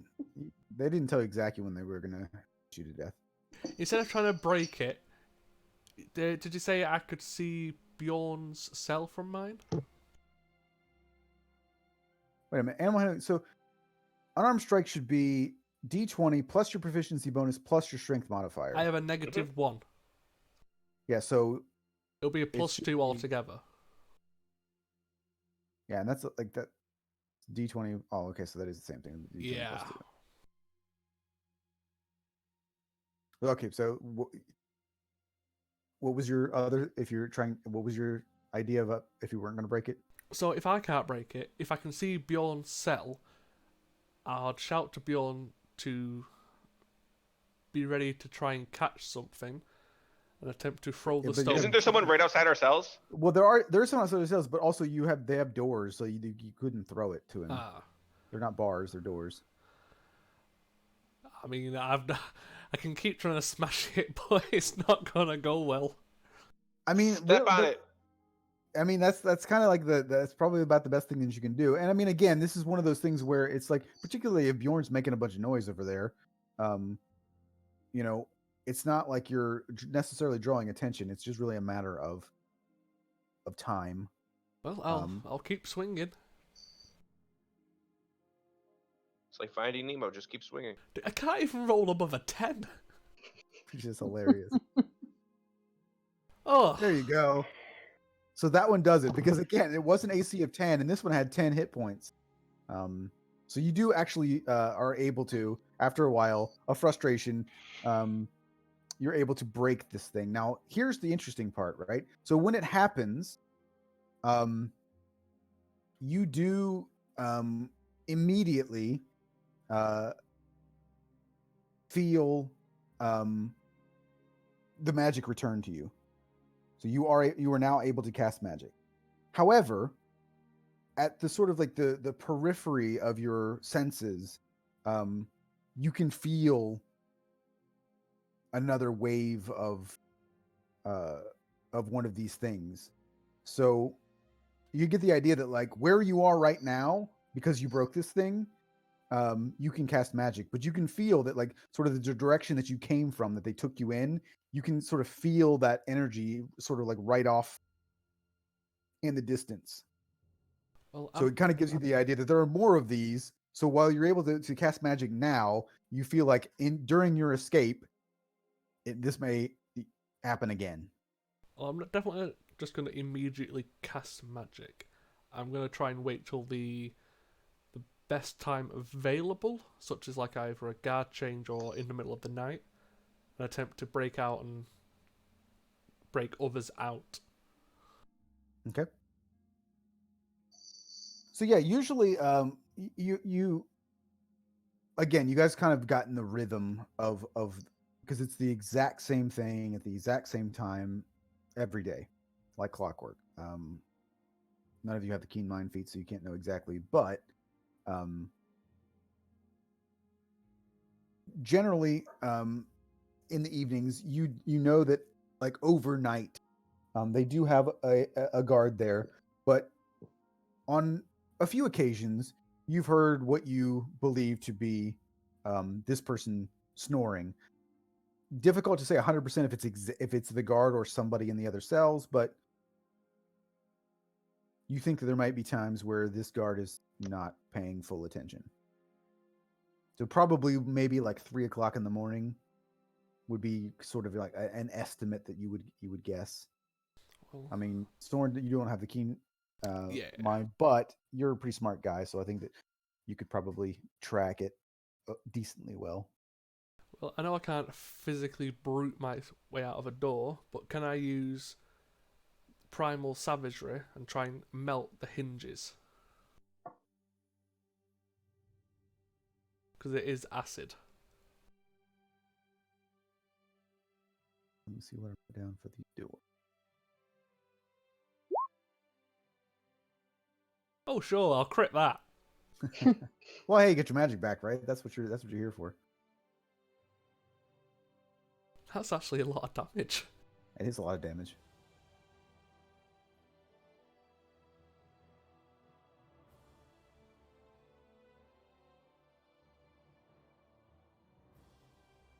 All right, so yes, that is actually enough to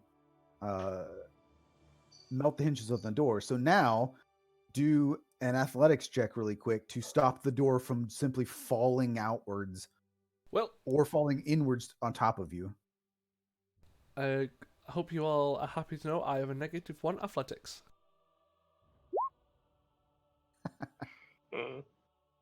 Okay, we're going loud.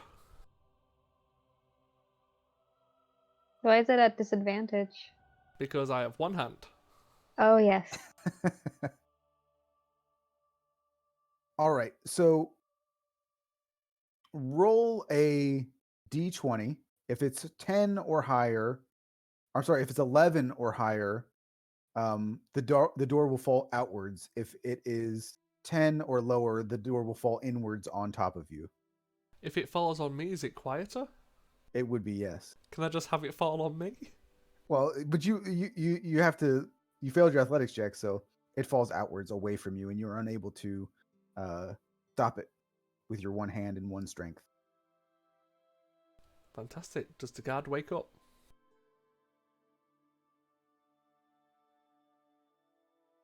It falls and it makes a loud noise, and it wakes Lena and Bjorn. You hear this as well, and Bjorn and Soren, you like are on edge and you're like waiting to see what's gonna happen to like you, but there's a loud noise and then you don't hear anything.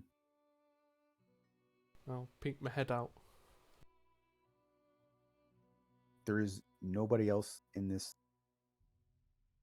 cell with or cell block essentially with you at the moment. Then I'm going to start opening doors. So they're still locked and you don't have keys. But I have an acid hand. Yes, you do. So I'll try for Lena's first. Lena's names. There we go. Back to normal. Yeah. And 8 does not do anything. I mean, to be fair, it's an inanimate object. Yeah. Does Yes. 35 points of acid damage just melt it entirely? It does. So roll. I mean, I guess we'll say that between the two of you, you guys can steady the door enough so that it doesn't fall. Yeah, Lena's a bit stronger than Sword. I mean, just the two of you can balance the door. I mean, they're not like super heavy doors or anything. So you can just between the two of you, one on each side, you can sort of keep it from, just falling flat. And you can kind of just like lean it a little bit against so that you can sneak past. Ah, hello, Lena. Oh, thank you. Oh, this has been the worst. Shall we get the others out? Yes, there doesn't seem to be anyone in the block at the moment, but there was an anti-magic gem in my cell, and there's one across the way. I can feel it. So if we can get as many people out as possible, and people can keep breaking those gems, I can keep casting magic. Okay. So yes, let us rescue or break out as many people as we can, please. Well, currently, so like you're just in like the solitary confinement sort of area right now. So there's just the 6 cells that you can see at the moment, and then there's like another door that exits out into the sort of like the rest of the jail proper. But you guys are sort of in your own personal little wing at the moment. Bjorn! Yes. Come to your door. Where are you? I am in cell. Come to the door. Where are you? He gets up and walks to the door and just like puts his hand on it. So we can tell which door you're at now. Yeah, because you guys wouldn't have known exactly. I'm about to melt the hinges. Be ready to if it falls inwards. We're breaking out. Yes. Yes. And melt away. Yep. Damn, these rolls are fantastic. When you guys see the door open, the right side of his shoulder looks like kind of like ground meat from bashing so much. Bjorn, are you okay? Where is guard? Not here at the moment, it seems. Let's open the rest of these cells, and I'm going to need your help with an anti-magic gem over there. He goes back and grabs the bucket. Whatever works. And Lena, will you help me open some random cells? Sure. We'll knock on them first. Is anyone in there? So there are 3 cells remaining that in this little area that you're in, and you actually don't hear a response from any of them. open them all, we need to find Mally. Well, can't Bjorn's gonna kind of just look around and look down and point his head and say, "You do see dark. Open little food flap." Yes, you can do that. Oh, yes. So, And yeah, in two of the cells do appear to be actually empty, and then the other cell does have Lena in it, and she appears to be unconscious. maybe Mally. Yeah. Nope, you're unconscious. Yep. That's you're unconscious. Just the way it Retcon. is. Then yeah, But yes, Mally is appears to be unconscious. I'll attempt to open that door. Okay. Nice. So you're able to do that, and you can see Mally's face is badly swollen. You can tell that she definitely has a broken nose, and both of her arms also appear to be broken. And Lena would run inside and try to get her awake, and if she can't, just pick her up. Or attempt to. I don't know how much she weighs. She's very tall. I know that much. Lena's almost 6 feet. Mally is 6'6", but she is very lithe and weighs 130 pounds. Probably less now, having not eaten for a while. Lena, Bjorn could probably carry her around like a rag doll. Do you wish to look after Mally for a moment while I get Bjorn to destroy that gem? I can do that. Thank you. As we're looking through the rest of the cells for these other gems, can I just look at, like, are there any remains of any other corpses, or is there anything like bones, wood, anything like that? You do not see any. In fact, as you exit out, you can see that, like, along this long corridor where the rest of the cells are, most of them do actually appear to be like your more typical jail cells that actually have like barred doors. And as you're looking through, there aren't that many people in this section, because if you remember, it's like L-shaped. So there was the long corridor at the beginning, and then you turned right. So you guys are still on the right bend. Okay. You need to be going, and then you'll turn. Then you'll make a left if you're trying to make it from the way that you came. Okay. Yes, if I sense any more of these gems, Bjorn, I'm going to need you to break them, or I won't be able to break us out with how I did with your door. He just nods. You should have seen the mess I made trying to break the gem in my room. So do a perception check real quick. As far as like when you were like looking for things around these other cells. Like, he is literally willing to make a shank out of a bone if he asked to. So Well, anything that he could do.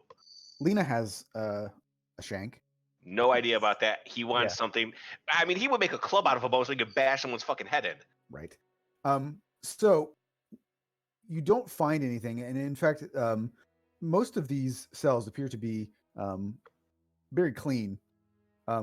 But what you do find, rather importantly, is that the empty cells that you're coming across, and maybe because they are empty, none of them are locked. So if, for example, you wanted to hide in them as patrols were going around, that is an opportunity that you would recognize, because on both sides of the hallway, the empty cells are not locked. The doors are closed, but they're not locked, so you can't open them up. But you get the feeling that they only put things in the cells when they have people in them. So the cells themselves are empty currently, like literally empty. They don't just like leave buckets or anything in there. So Okay. And then everybody go ahead and do a perception check again. Am I doing a different one or keeping that? You can keep that one. Okay. So Soren and Bjorn, as you're sort of looking through, you hear people walking,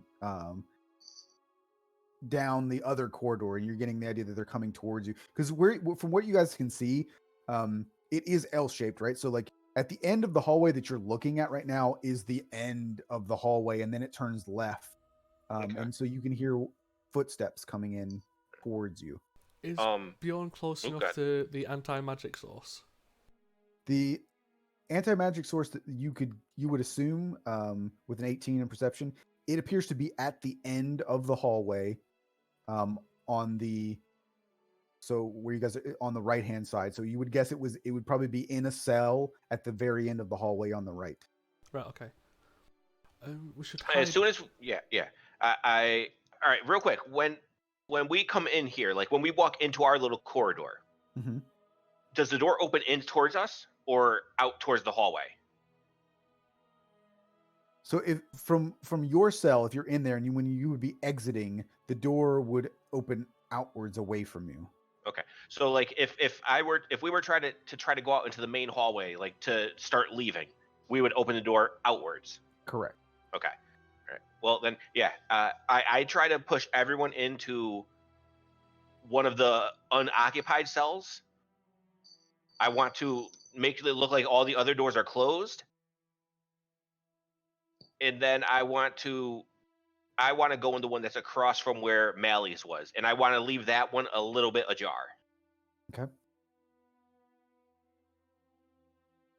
I don't know if everyone's going to listen to me, but that's what he's trying to get people to do. I'm basically just waiting to ambush people. So if I need to hide in a cell, So yeah, I mean, you guys can all.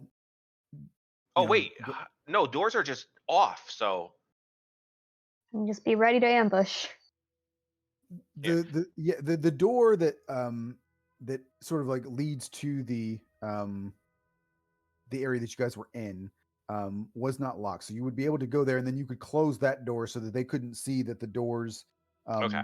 that you guys took off. However, like if you guys go out of that door, because again, like there are no cells, there are 6 cells and 6 cells only in the area that you're in. So if you wanted to go hide in other cells, you would have to exit out of the little solitary Okay. confinement that you were in. Right. And you can do that, and I was assuming that you did that when you were searching through.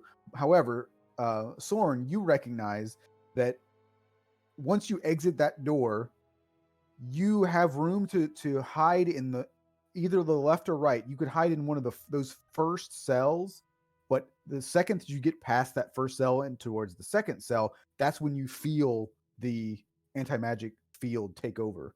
So if you stand in the 2 cells outside of the door, you could still use magic, but any further than that and it's gone. yeah, it's probably best if we try to hide in there.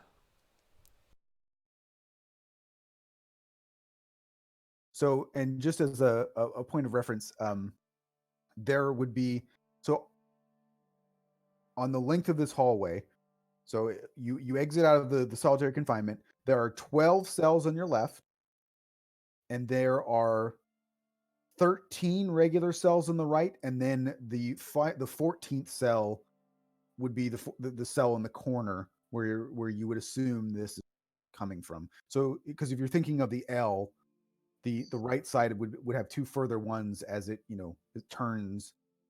So it would be 12 on the left, and then you would turn to the left, go down the other corridor Yeah, to the exit that you were in.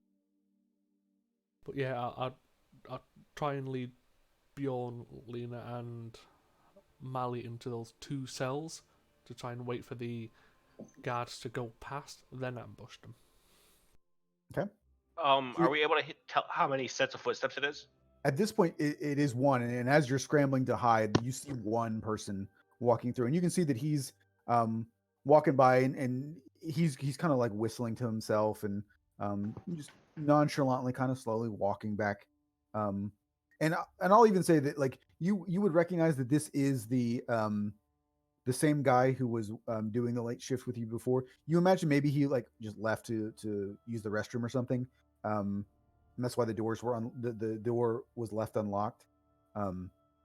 But it's the whistling that gives it away, because you heard him whistling in the evening, and it annoyed you because you were trying to sleep. So this guy probably is already obnoxious to you to begin with. Then I guess if we're all cool with it, go to the one that Sorn was pointing out, the cell there, and I will wait right by the door for when he passes us.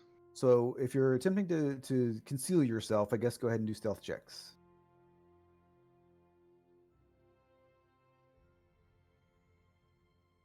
How do you- No. Wow. Well, I mean, to be fair, you are carrying a body too.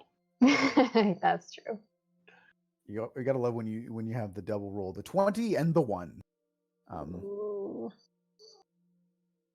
So as he's approaching,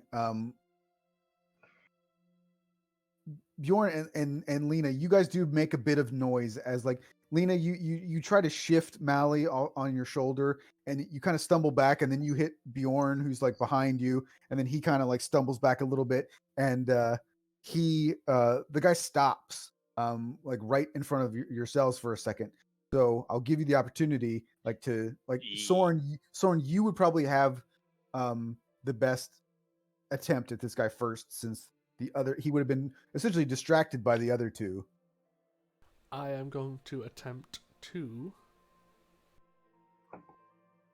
kick open the door and cast Lightning Lure to drag him in.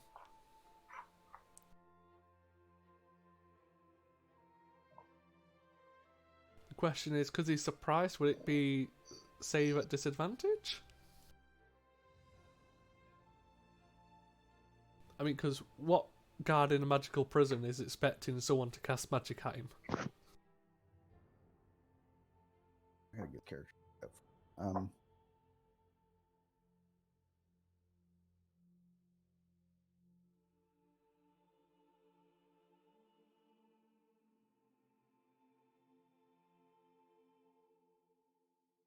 Believe it or not, in the 5e rules, there's no such thing as a surprise attack.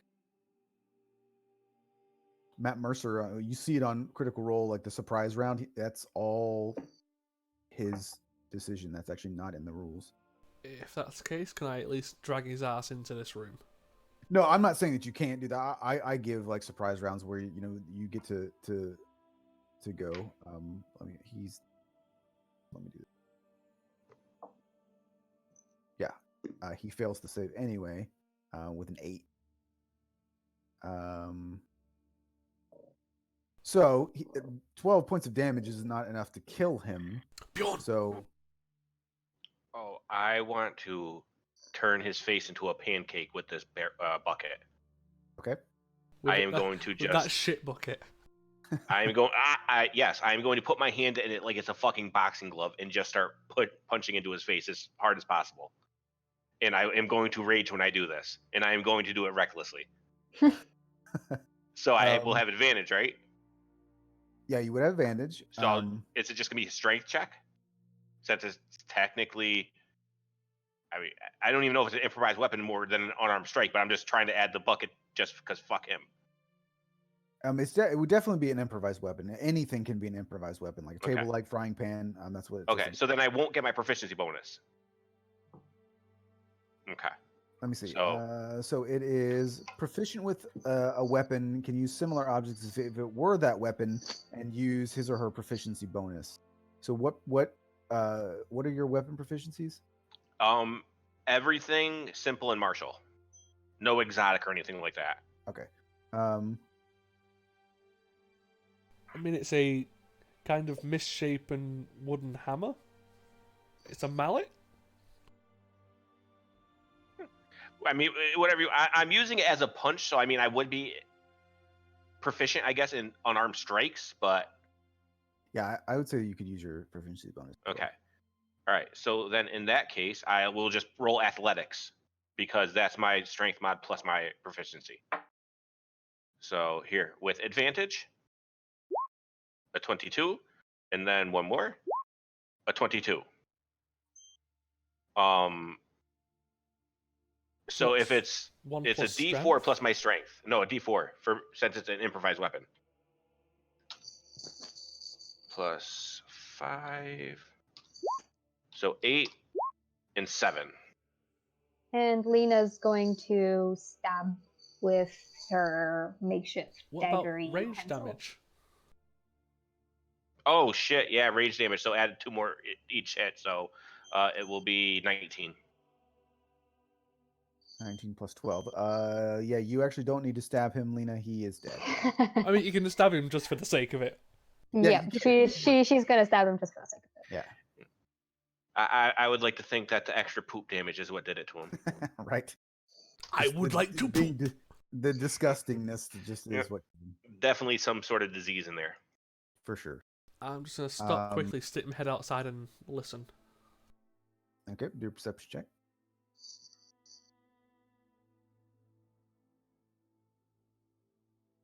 You don't hear anything. And also, real quick, just throw it out there. Bjorn has not stopped punching.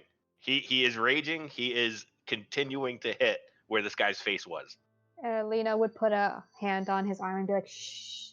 Yeah, because if he goes through the if he breaks through the skull, he's gonna be it's gonna make noise as it hits the stone behind it. Right now, it might just make a splattering noise, but if he goes through the whole head, it's gonna be a problem. Don't want to make noise. We need to get out of here, Bjorn. He stops, stands up, just spits on the corpse, and turns around, ready to. Actually, can I look through? Does this guy have a weapon on him? Or keys. Bjorn does not care about keys. Just do an investigation check. Oh God, I'm great at these. I think. Yeah, can I search for keys, please? Yeah, you can take a look as well.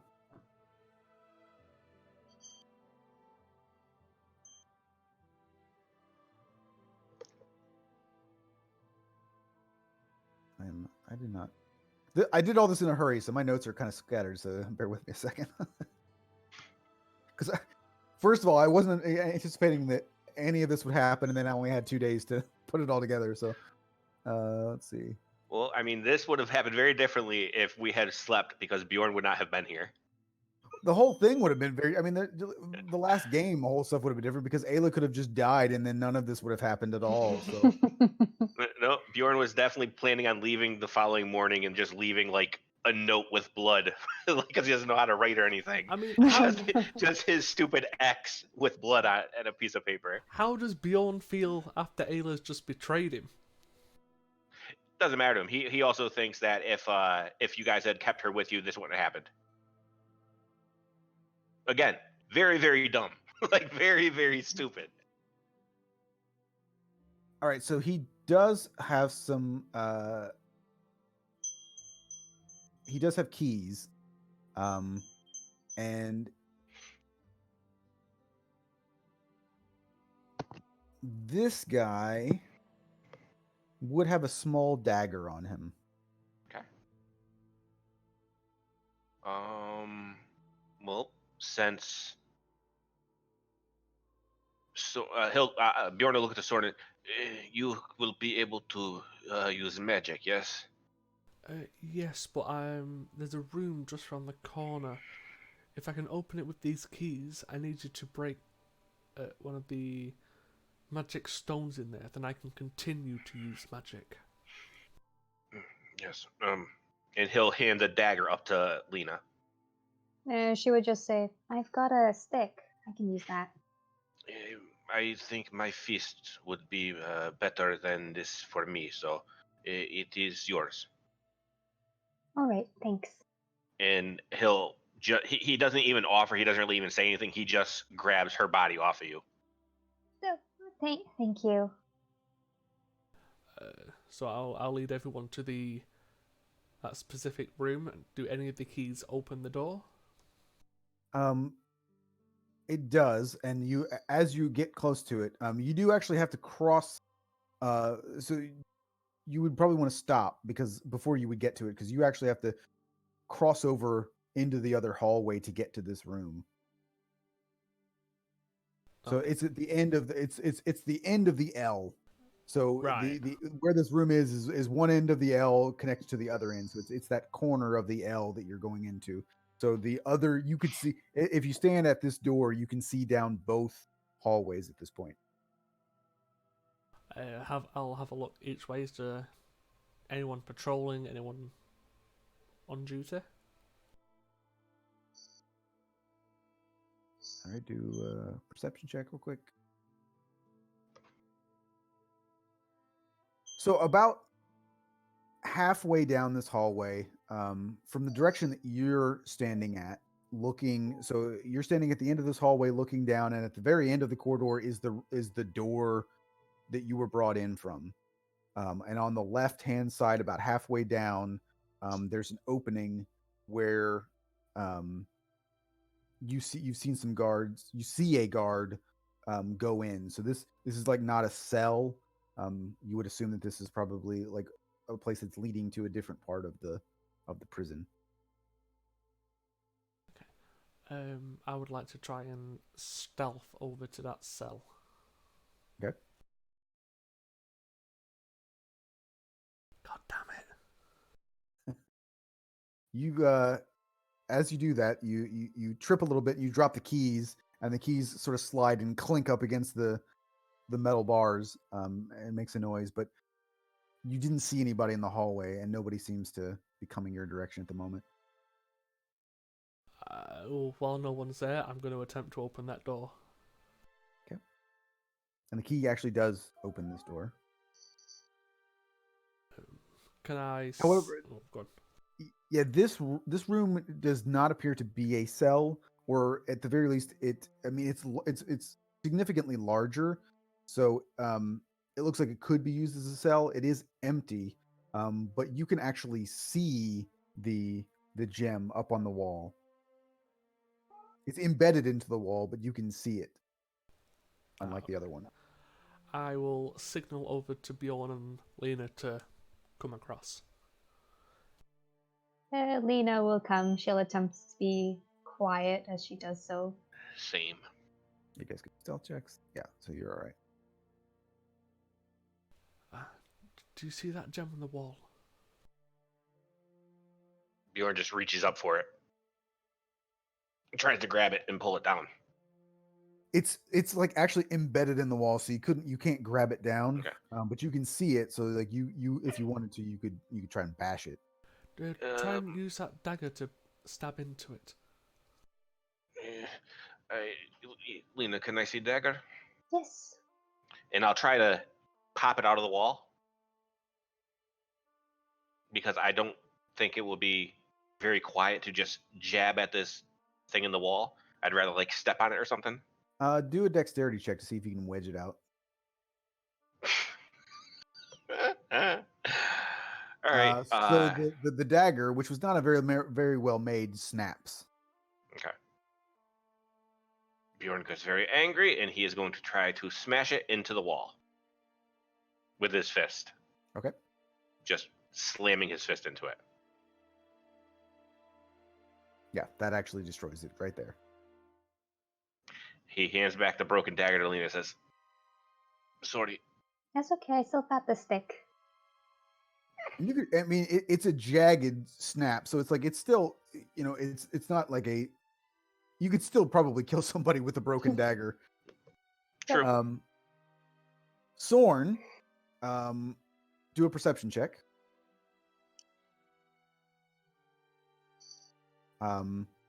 So you feel the arcane return to you, but because of course, further down the hallway towards the exit, you can feel a radiating pulse.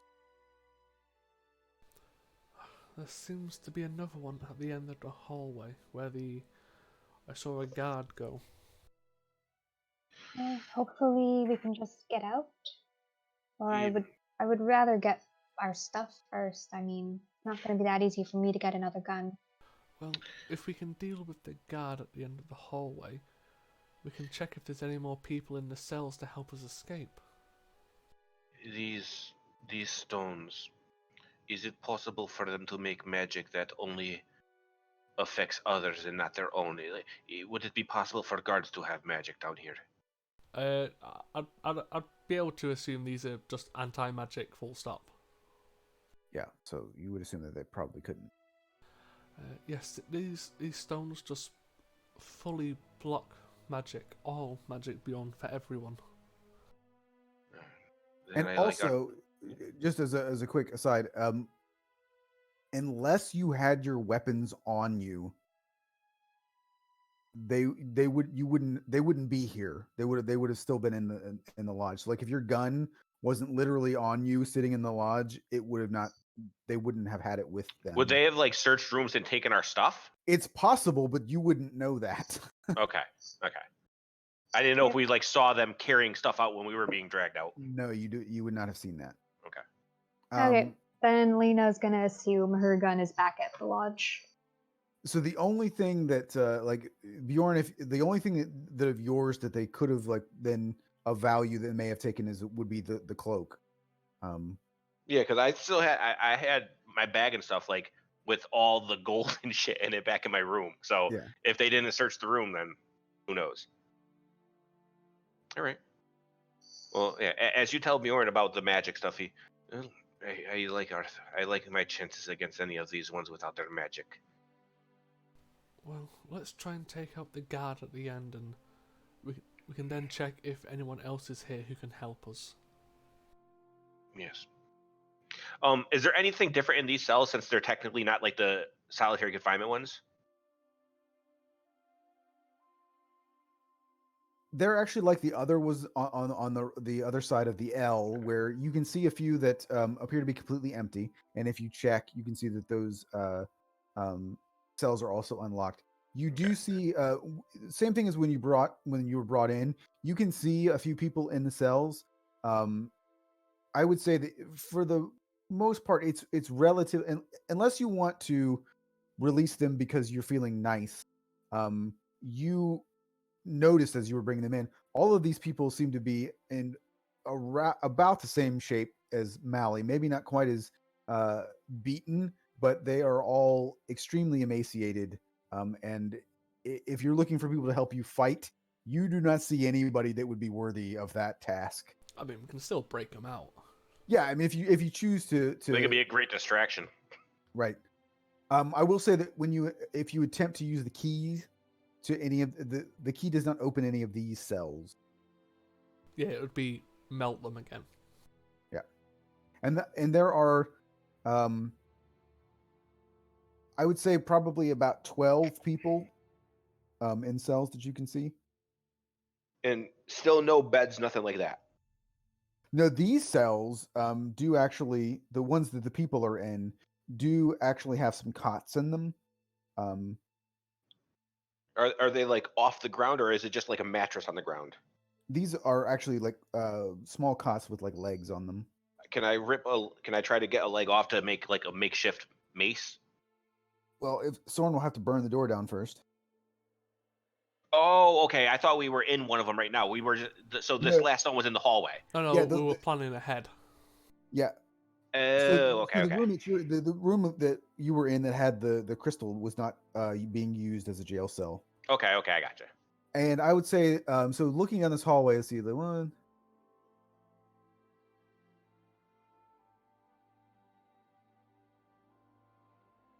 I might just start using Mally as a weapon, No.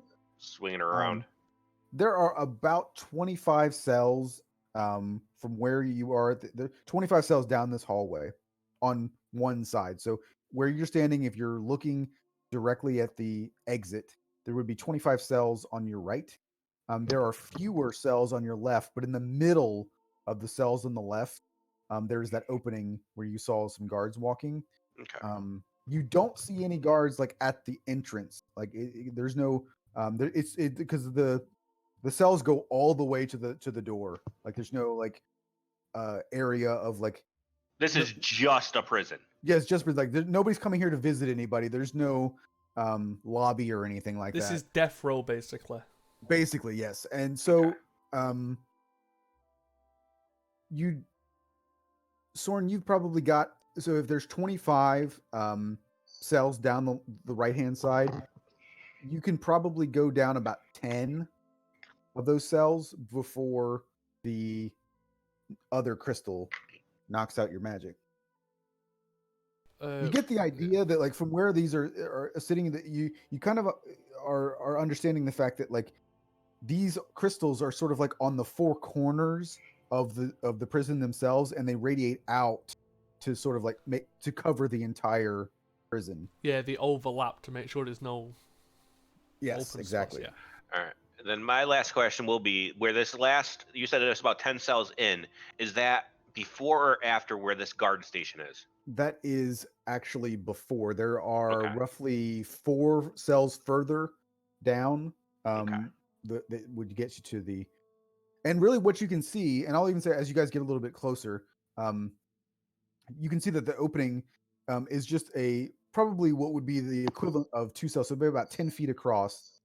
There's sort of like it's recessed back from the cell, so it's not like there's a door there that leads further in, but the door to this area that is going further in is not flush with the cells.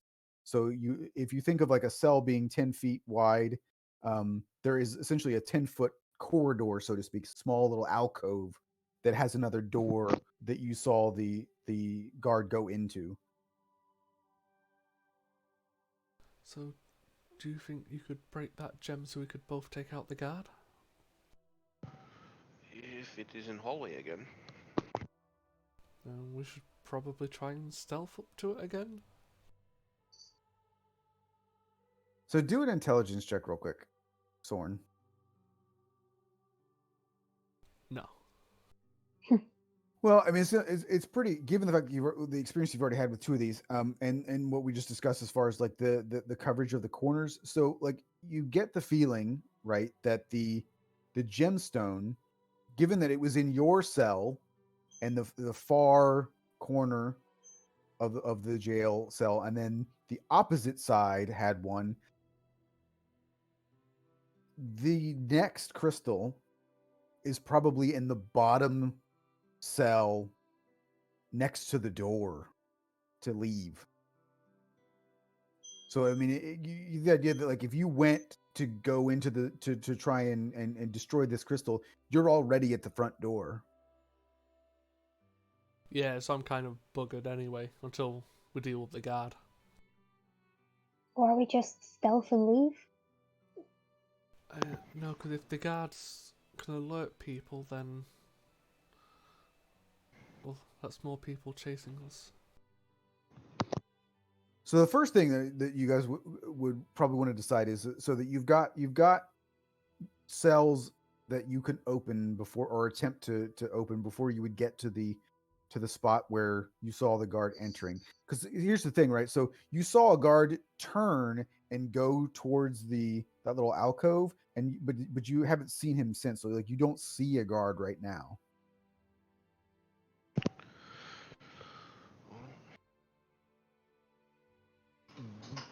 I would say we go take care of the guard before we open cells, just in case he has keys to the cells. Agreed. Is it possible that I can?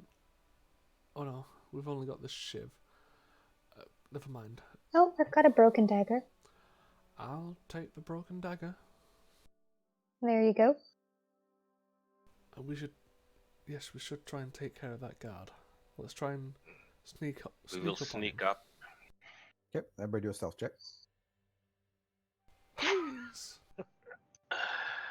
I have advantage because everything else has gone so horribly for me.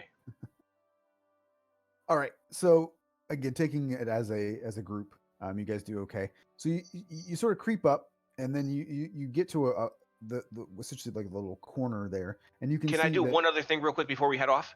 Yeah. Can I want to put Mally down in a somewhat safe location, like where I don't think someone's just going to walk into the hallway and see her. Just so I could have her stashed somewhere that I'm not carrying her over my shoulder sneaking down the hallway. Yeah, I mean there are the cells that are Okay. empty that you could open up and put her And in. yeah, I'll do that. Okay. So yeah, you creep up to where you saw the guard turn, and you can see that as you make your way around the edge of that final cell before there's appears to be a small little like a small short hallway, and you can see at the end of that little hallway, there's another door, and it's not a jail cell door, like it's a real door, I guess we'll say. It's not a barred door that is currently closed. So you don't see anybody, you just see a door. Question: if we were to remove those anti-magic stones and put them in our original cells, they would be out of range, correct? If you had taken the crystals and they were still functioning and put them where you originally were, then yes, they would not currently be affecting where you are. Well, let's say the last two, because there's no guards here at the moment. If we didn't want to break them to create noise, we could put them in the other cells and just keep them away from us. Well, from where you're standing right now, the one that would be affecting you again is probably by the front door. The other one is in a part of the prison. Or again, you're just making the assumption. If you're with what you know of this, if they're meant to cover the entirety of the prison, the other one would be essentially opposite of the cell that you were in, which the only way to get to, you would assume, is going through this door that you see right here. And you're probably about 10 or so cells away from the front door. So the question is, Bjorn, Lena, is do we wish to go through this door in the alcove and possibly deal with the guards, or do we wish to just leave? I do not want to leave anyone in this place. I want to go find other guard for keys and let these people go.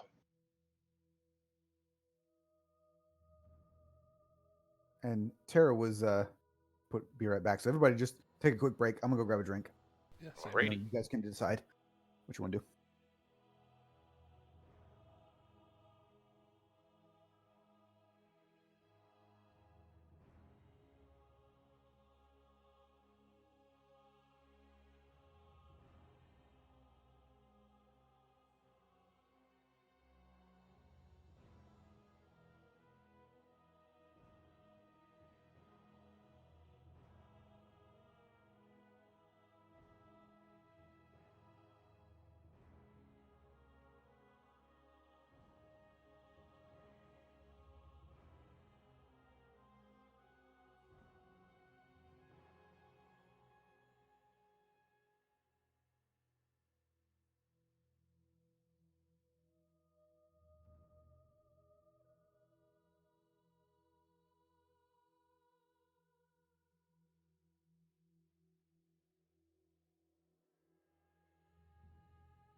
Yeah, we were break real quick too, so grab a drink. Yep, I figured with Rob's BRB. Mm-hmm. So, they were deciding if Soren was asking if you guys wanted to go into this room to attempt to clear out the guards, or if you just wanted to attempt to leave. Bjorn wants to kill everybody. Yeah, I think Lena would vote to not kill everybody, but at least save the people that are there. Well, the problem is, at the moment, that would require Sorn to be able to melt them. But we have to go in these places to break the gems, so that I can then melt them. Or if we get one guard who has keys. Which we have to go in there to try and find the guard who has keys. And there might be multiple guards. Mm-hmm.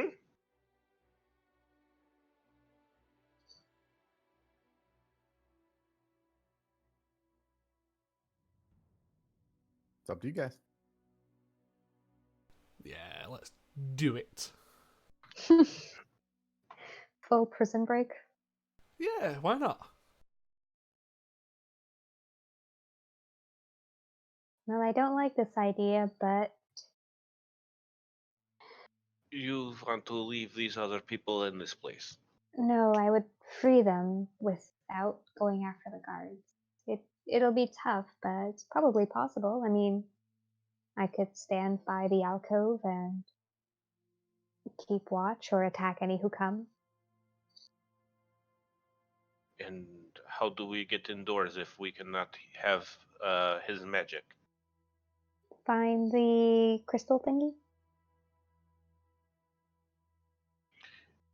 If we are able to get prisoners out, I am fine with these. I do not care.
Let the other people run. I'm back. There we go. Okay, so Bjorn asked you if we were able to just destroy the last gem, would we be able to have you open these doors without going after guards? Yeah, so if once all 4 gems are basically destroyed, one which is hidden in the alcove with the guards, and one near the exit, I can then use But magic. if we destroyed the exit one, would you be able to open these cells? You would probably be able to, given what your sort of the range of these things, there may be a few on the now we'll say if you guys are standing at the entrance and you're looking down the hallway, um some of the ones on the right hand side nearest the exit, they may be covered by the other crystal because these crystals they would overlap each other. Okay. um but the one that is at the exit, that would likely let you open up every cell on the left hand side. I believe I could get most of them, but there may be 1 or 2 that I couldn't get. Um, I have no problem killing guards. I have no problem just trying to free people. Did anyone see when we were leaving if they brought everything of our belongings, or did they leave it back at the lodge? I couldn't see, unfortunately. Me neither. It happened too quickly. So perhaps back in this room with guards is all of our belongings, which could possibly make it much, much easier to escape. But That's true, but we also don't want to be outnumbered. Like, what if there's 6, 7, 8 guards in I there? will kill them.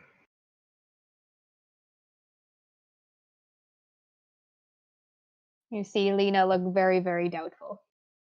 Unfortunately, this isn't really a situation we can afford to be too cautious. We are breaking out of a prison meant for our execution. If there are guards outside, we would stand better chance if we were able to take out these guards first. If there are not guards outside, it would be safer to just walk out now. But we don't know that.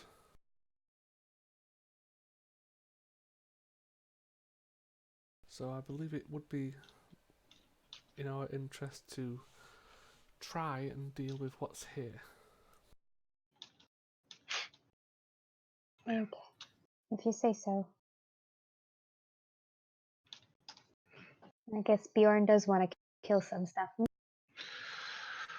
It is rather that I would not like guards outside to raise alarm that has guards coming at us from behind as well. Killing is just small bonus. Then I guess we go after the guards in the alcove. All right. So the key that opened up the door before also appears to fit this door. So you kind of get the idea that the key that you found on that guard is sort of like the key that opens up the staff doors, but then the cells would have a different set of keys Okay. for them. So you think you could use the keys that you have to open this door, which is locked. Bjorn, so I will open the door, but do not And I will go charge. kill. But do not charge in until you see one. If we get the chance to surprise them, fantastic. But only charge if you see a guard. Yes, sure. Oh, and you can't even use Malian or crossbow because her arms are broken, and she's unconscious. And she I mean, doesn't we have could a tie her crossbow. arms. We could also tie her arms together and use her as a crossbow. Yes. In fact, when they talk about improvised weapons, they even mention using a dead goblin corpse. Yeah. So I did thoroughly think about using her as just like a big fucking ball. All right, well, yeah, I will I'm sure stand. Lena would really appreciate that. Yep. Yeah. I will stand off to this. Like, I'll actually just ask him for the keys. I'll just I will do door. That way I can, if there is guards inside, I can get in quick. No, Bjorn, I'll do the door. At least then you don't have to worry about what's in your hands. I have nothing in hands. There will be nothing in hands. Precisely. Yeah, all right. And I will move to open up a door. All right. And as you do, you can see that it opens up into a fairly large room with a table, and then you can see that there are surrounding it. There are on there appear to be doors, double doors to the north and south, and then there appears to be another similarly like locked door. And you also see two guards here that we're now going to fight. So everybody go ahead and roll. Right.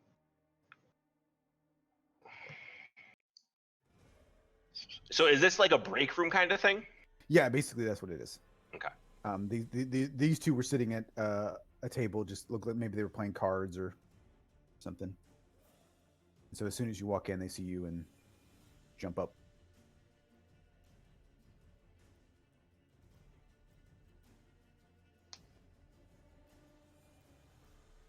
But it's good. You all actually get to go first, which actually kind of makes some sense because they would have not been prepared. Mm-hmm. So Bjorn, you come charging in, and you are first. Yeah. Looking around, is there any sort of weapons on the table or anything? Like, has anyone taken off a dagger, or like, is there like even just a knife for bread or something, like anything on the table that can be made into a weapon? There doesn't appear to be any like food or anything like that at the table. Okay. So. All right. Well, then in that case, I will just full force launch my body at this one, trying to tackle him to the ground and like grapple him. I will be very angry as I do so. So what? It's an athletics check, right? Yep. 26. Versus an 11. Okay. And once I get him to the ground, as I have him grappled, I just want to raise my head up and drive it down into his face. So I'm assuming that'll be just probably in athletics as well, since it's an unarmed strike. Yep. All right, so 21 to hit. That definitely hits. All right, so that'll just be 6 damage because 1 plus my strength mod. And that'll be my turn. Alrighty. Advantages So of your I'll double I'll attack just, too. yeah, I'll just move myself over so you know which one I'm on.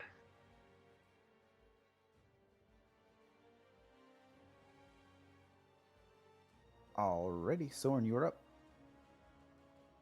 As I enter the room, can I see the gem? No. But can I sense where it is? It appears to be much further away from this room. God damn it. Do I have magic in this room? You... Interestingly,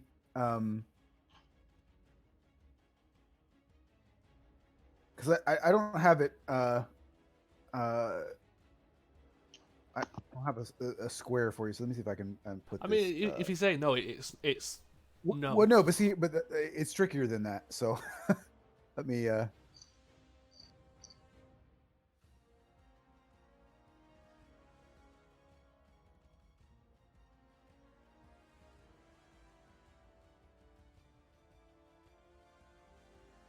Can you guys see that? Yep. Yeah. Okay. So essentially,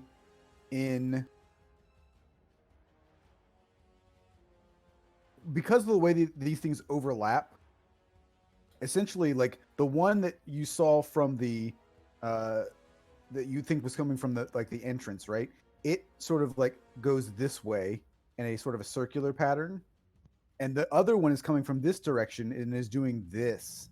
So essentially, like there's like a V right here where you could cast magic, because there's essentially the way that these 4 things overlap, they leave a hole in the center of the prison, and that's basically where you're standing, but just not literally where you're standing, essentially right above where Lena is standing. In these sort of top center spots, you could stand and cast magic. And I feel like you might have an idea about, like, because I feel like you can tell where these things are hitting you. Right. And so if I was to cast magic where I wasn't being affected, the magic would still go off, correct? I say if I targeted him, he would still be affected by it. I think so. Let me read what anti-magic field actually, like what the wording is. Yeah, that's awkward. That's like one of the complicated answers. Yeah, cause it would be a bit weird if I can cast a magic, but it doesn't hit the person inside the anti-magic field. So it says areas of magic. The area of another spell or magical effect, such as fireball, can't extend into the sphere. If the sphere overlaps an area of magic, the part of the area that is covered by the sphere is suppressed. For example, flames created by a wall of flame are suppressed within the sphere, creating a gap. So actually, you could cast it, but if they're standing there, it would not hit them. As it went into the sphere, it would dissipate. Fun.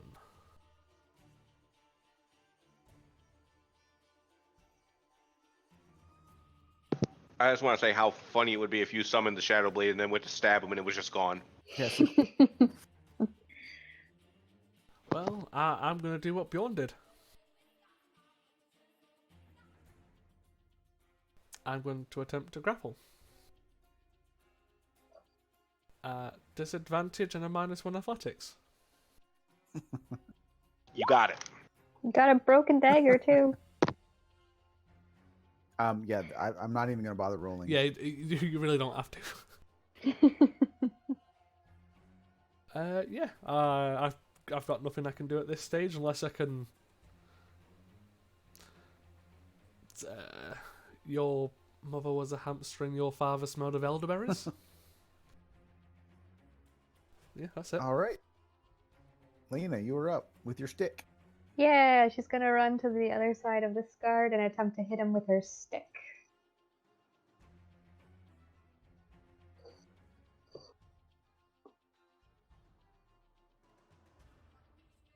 Would that be It'd be improvised. okay?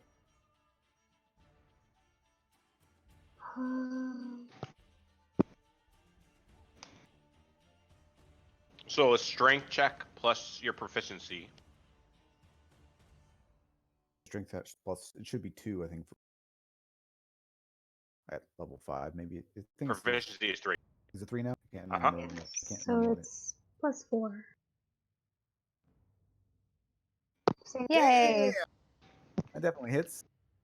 And improvised weapons are D4s So 2d4 then. plus your strength. Plus, you rolled a crit, so I gotta get the crit scale out. Let's see if you really screwed this guy. Where did I put that? 5 damage. You give him an intense liver that gets infected. Where did I put that?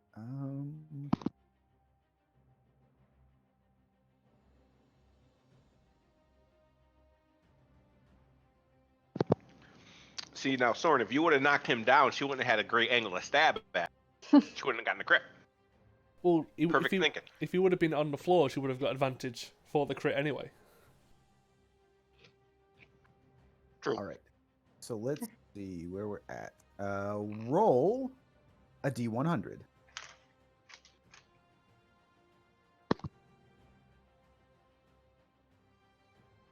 $82.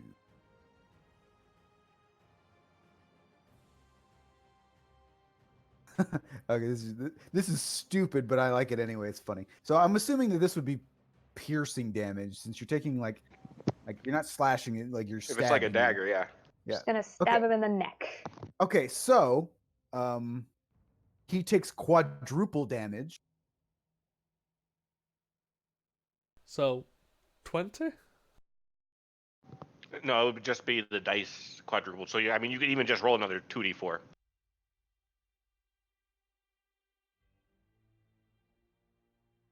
So, 10. So 12 can't I- total. So like now my token is I'm stuck on Lena's token. There we go. Okay, so in addition to taking quadruple the damage, he also is pinned to the ground and restrained with a stick of wood, a piece of wood off of a food tray. Because that's what it says. That's great. So maybe what you do is you just like jab it into his foot so he's pinned to the ground and can't move. It takes 10 points of damage. It is now, unless you want to move, it is the one in front of Bjorn. Turn. The one I'm on top of. Yes. So he needs to do a strength. Is it? I mean, still- he could still attack me if he has a weapon. Like, it's not a disadvantage or anything. Or he could break out if he wants. I think that's either strength, athletics, or acrobatics. Yeah, to escape, you choose athletics or acrobatics, and it's still against my athletic. All right, that's what he's gonna try and do. 21. All right, I am still raging. Great. Nice. He has the multi attack, so he does get to try to punch you at the very least. Okay. In addition,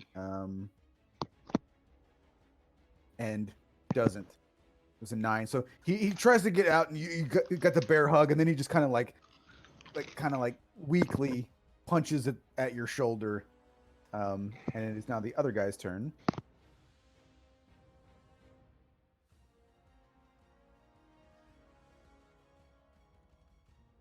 Man, it's not set up. Okay. So this guy actually, when they got it from the table, he has a spear that was next to him. So Sorn, 19 to hit. My AC is 14. You take 11 points of piercing damage. And then he's going to kind of do a little pirouette spin and try and bash Lena in the face. Is Which he is technically 17 to classed hit. as restrained? Actually, he's prone, so he would have to use his movement to stand up. Oh no, it is pinned to the ground and restrained. I forgot that. But in restrain, his speed becomes 0, and he can't move. He has disadvantage on dex saves, and you guys would have advantage on attack rolls against him. Right. And he has disadvantage on his attacks, which is stupid given that. But I'll take it. So let me roll those again. So that was a 19 and a 19 and a 13. So he misses you. Yeah. And then for Lena, it's a 17 and a 19 to hit. So 17 hit. Yep. Okay, so you take 8 points of bludgeoning damage, and it is your turn, Bjorn. Okay. It's gonna just be a physical, like a unarmed attack, but I want to just say I am trying to put my thumb into one of his eyes and squeeze as hard as I fucking can. Recklessly. 21. Yep. And then with the other hand, I am going to try to like sit up a little bit and punch straight down onto his sternum and try to crack anything I could. Okay. For a crit. So for the first one, for the first one it's just 6 damage, and there are no dice. So what would I do with a crit? Would I just do 2 damage instead of 1? Yeah, I would think so. Okay, But then so also then roll a d100 just for fun. Yeah, Okay. 'cause it's bludgeoning damage. so yeah, so I do 6 and 7. So I do 13 damage and then a 66.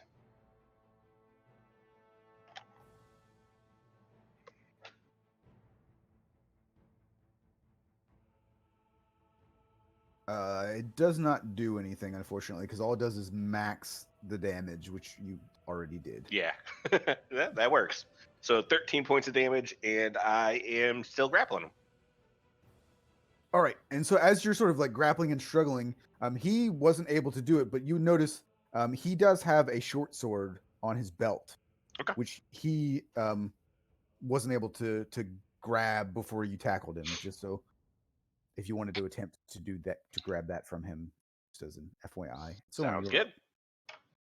And Soren, actually, you could probably attempt to move and grab that short sword as well. You would not even take an attack of opportunity because you would not move out of range. Yeah, I'll take his short sword. So that's, And I would say my action, or it would be an action to grab it. And I'll say, let's do contested dex checks. See if he'll do it at disadvantage because he's being grappled. yeah, checks. I feel like there's been a lot of nat 1s and nat 20s this game. Yeah, That is ridiculous. he goes to grab at it with his stump. He just can't. You know what's even dumber? So you rolled a 1. I rolled a 24 and a 25 for disadvantage. And the 25 was a crit. So you're unable to get his sword. Which probably is still a better use of your turn, because what else were you going to do as far as I like mean, I had a punching this guy? broken dagger. I could have stabbed him with a broken dagger. Yeah, you could. But that is your turn, probably. Well, I'll just move back to. Oh no, screw it. He's already pinned. I'll just stay here. So All right, people Lena, can take you're up. advantage attacks at me. Well, everybody. He's still. You have advantage against him anyway because he's strained by the stick. Do you actually? I would say you don't have the stick because it is what, as stupid as it sounds, that is what is restraining him at the moment. Yep. Here, You free can- you action. can- Take my broken dagger. Okay. She's gonna take the broken dagger. Can she still attack him? Yeah, because essentially because I mean I'll just allow it just because it could be he could just toss it to you on his turn. Okay. Broken daggers can use a dex modifier, so can I use that? Yep. With proficiency? Yep. I mean, you're a fighter, so yeah, you would be proficient. Yeah, you're proficient in literally everything. I just pulled the rapier, so ignore. I am proficient Well, you in still got a crit. oxygen. You still got a crit, so it would just be 2d4 plus your, since it's a crit, 2d4 plus your strength, or dex. And crit table. Yeah, and crit table. He is now double pinned. Yeah. Both feet. All right, so roll as a 9. No, roll D100.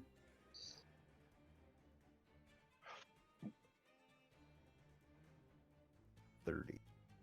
Also, I've never explained this table, but the higher the number you roll on a D100, the more likely it is to just literally just murder them instantly. Yeah, I've seen that table before. Yeah. So like a 1 to like a 40 is considered a setback, and then like a 40 to like a 60 or so is considered dangerous, and then 60 to like 90 is considered life threatening, and then 93 to 100 is considered deadly. But a 30 is just a setback. So this is just where you lose a hand. Oh, just. So piercing damage, he would take maximum damage, So that's an extra 4 damage, so 13. and any enemy of the target within range may make an attack of opportunity with disadvantage against it. So, Soren, you can take an attack of opportunity against him. Kick him! With disadvantage. So yeah, it's going to be. I'm going to be rolling animal handling, but same. Yeah, Does a 9 hit? it does not. I mean, to be fair, if your strength mod is -1 and unarmed strikes are 1 plus your strength mod, isn't it just a 0 anyway? You literally hit with your punch, but they're like, okay, please stop. Because That's why I'm trying to get the short sword. All right. So it is the guard's turn that is grappled by Bjorn. He doesn't have a weapon, so again, he's going to try to... So another strength. All right. Ooh, only 12 this time. And he crit 24. Okay. So he is no longer restrained, but that's his first. He will attempt to just like bash you with a 12 to hit, which does not hit. Okay. So that is his turn. It is the other guy's turn. He is attacking at disadvantage at Lena with his spear. A 14 at disadvantage. Nope. And then second attack is a 23. No, sorry, a 9 at disadvantage. Nope. So these guys are all useless with his disadvantage stuff. So you guys are doing pretty good for not having any weapons. Or magic, or anything. Yeah. So Bjorn, it is your turn. All right. I will again go in for another headbutt to his face, still recklessly. So 26. Yep. So that'll be another 6 points of damage. And then after I headbutt him, I'm going to try to bite his nose off. Okay. So just another 6 points of damage. 6 Like, points Bjorn of nose is- damage. Yeah. Bjorn is like, you are seeing the like savage kind of thing. He is doing anything he can to hurt this guy. And at this point, he is looking quite hurt. And then I will, since I'm no longer grappling him, I'm going to circle around him so I can be in range of both of them. All right. Soren, it is your turn. Can I take the short sword? Contested dex save. Or dex check, sorry. All right, all right. And you grab it because I rolled a 9. Sweet. So you just reach down and pull it out of his scabbard. And that's your action, so you don't have an attack, since you can't attack twice. But you do have a sword now.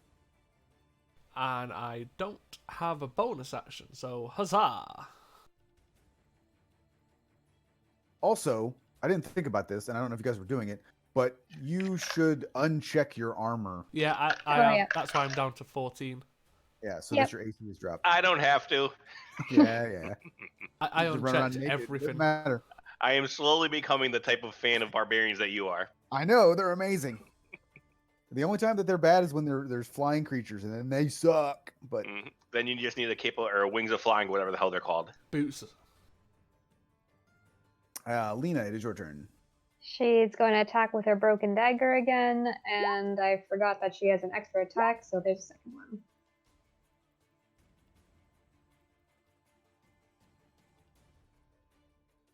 So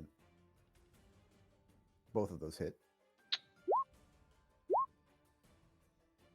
Ooh. Okay, so he's looking pretty rough as well. They're both still up, but they are not looking great. You know what? She's going to use her Action action surge and attack twice more. Freaking memories of Lalith. I will attack 7 times this turn. Hey, he was built to do that. So yeah, the first attack will take him down. So he is now been hacked to pieces with a broken dagger. Yay! And then for her movement, she will go across to this guy. And it is that guy's turn, and he has just lost his sword. Well, it's not going to go well for him, but everybody take an attack of opportunity because this guy's running. 2 if you get to take it with advantage.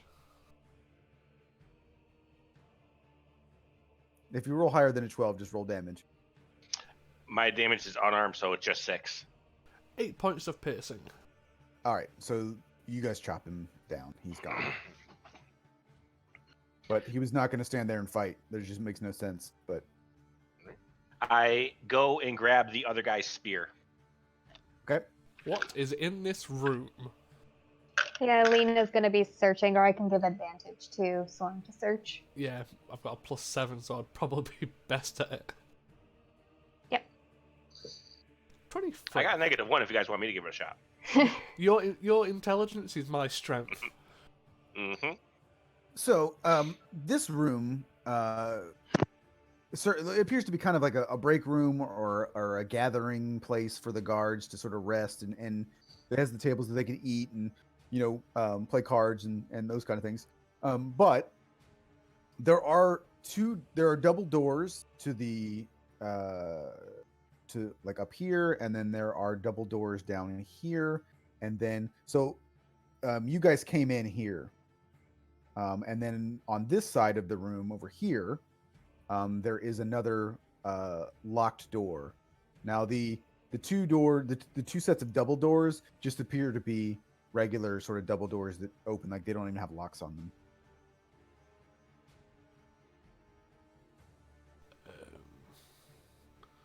Could we listen into the 3 doors to see, or investigate and listen into the doors to see if anyone's there or what's beyond the doors? Yep. I'm guessing, Perception check. yeah. Does anyone have a better perception than a +5? Nope. Don't have our wisdom girl anymore.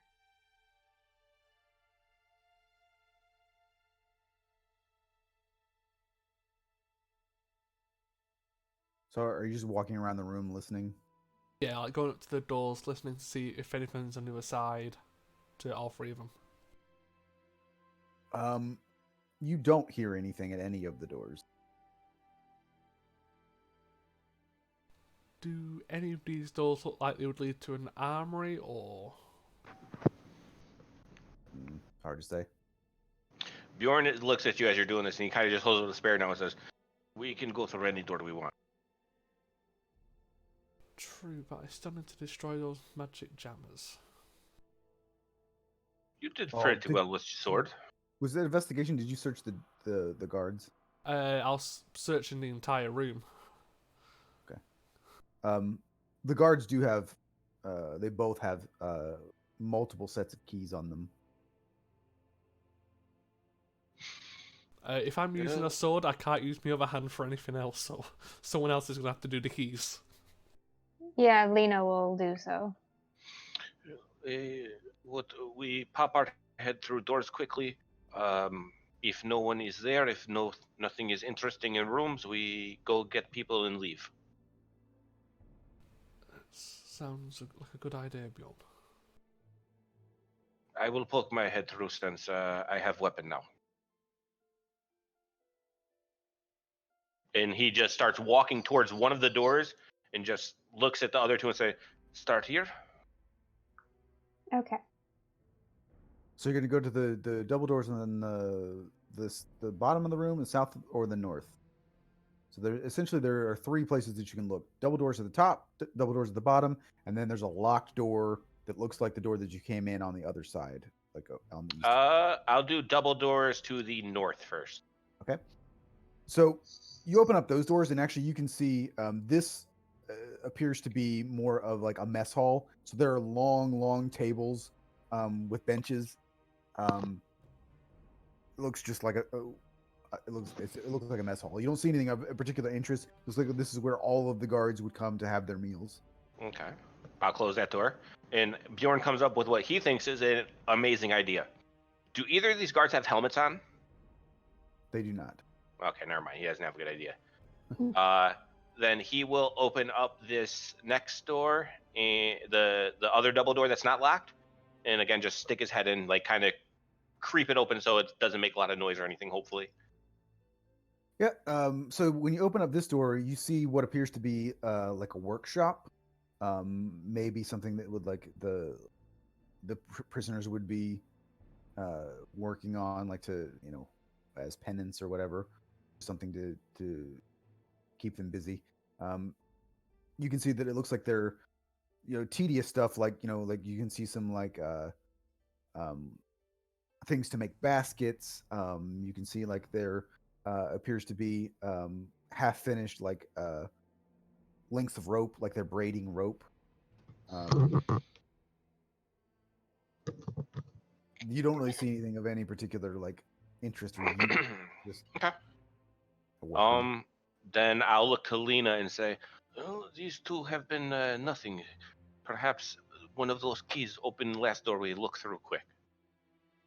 Okay.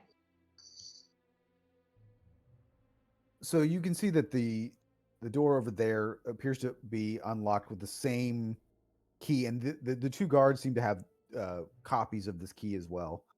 It's the key that unlocked the door for you to come in, and also the key that you unlocked up in the northern part of the prison to get to the crystal. Does unlock this door as well.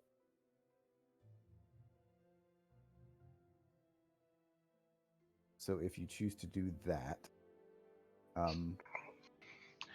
I will, once she unlocks it and stuff, I'll again try to poke my head through, very, very, like open it as little bit as possible and just get a look through.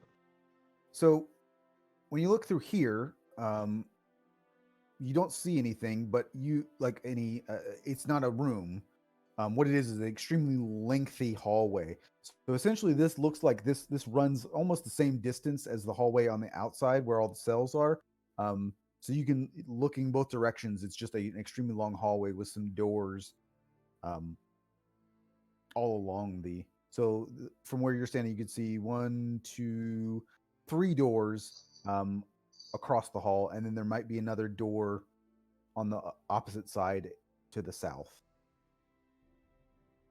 So would guess. I mean, this may be where like the guards like their lodging might be. Also, it's probably uh you're getting closer to where the other crystal would be on that side if you wanted to go after it. Yeah, Bjorn. This one is a very long hall.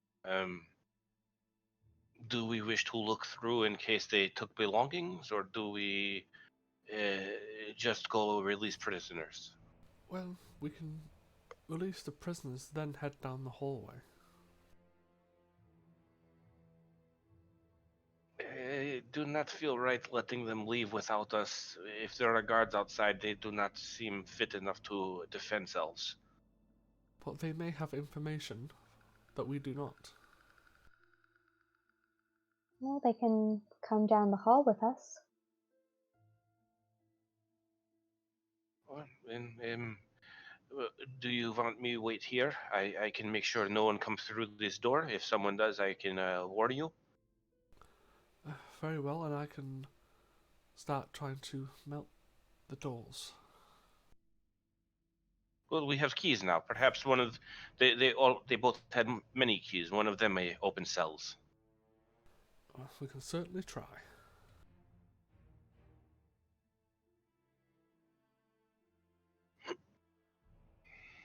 All right. So what's the plan? Bjorn is going to stay at the door that goes to the long hallway, and the other two are going to go open up the doors. And I'll remind Lena. I'll say, Lena, I put Melly in cell, and I'll tell her which one and stuff. If you want to bring her back to this room. Okay, I'll do that. Yeah, and I'm going to start breaking prisoners out and see if they got more information about the prison, places where stuff would be stored.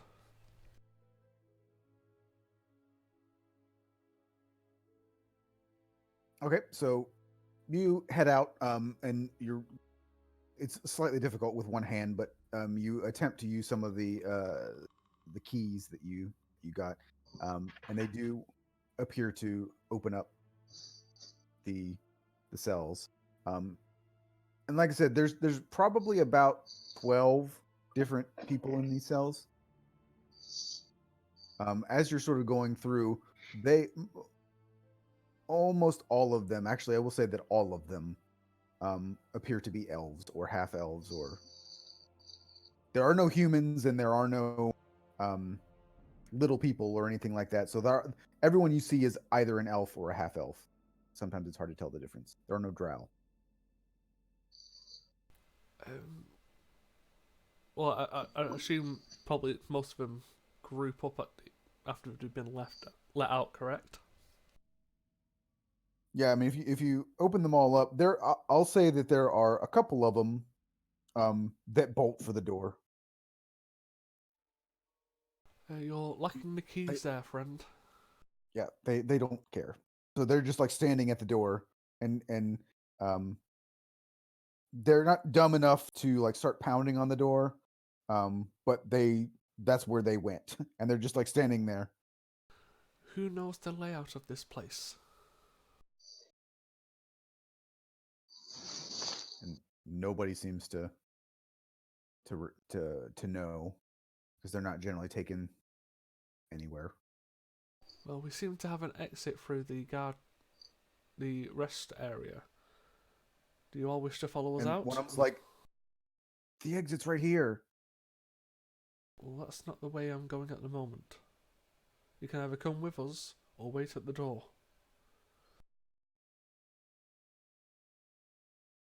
Most of them just kind of stand there looking at you.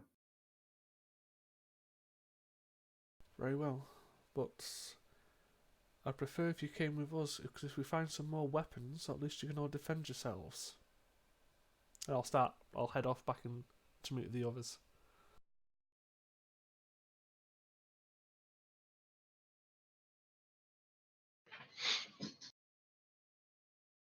I don't think they're going to be helping. One of them looks like he could fight.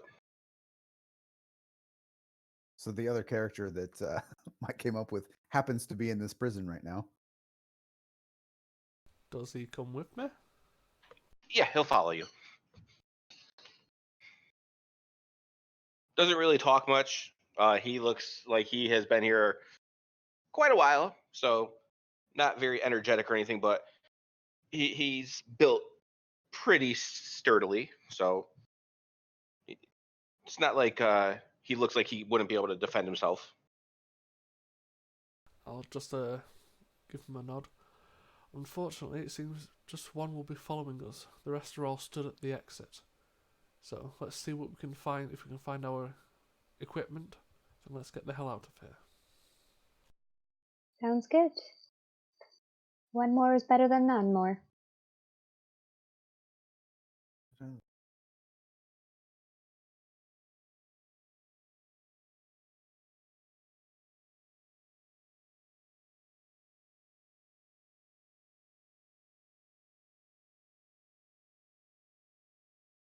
I'm still waiting to find out who's going to be joining us next session out of the two characters.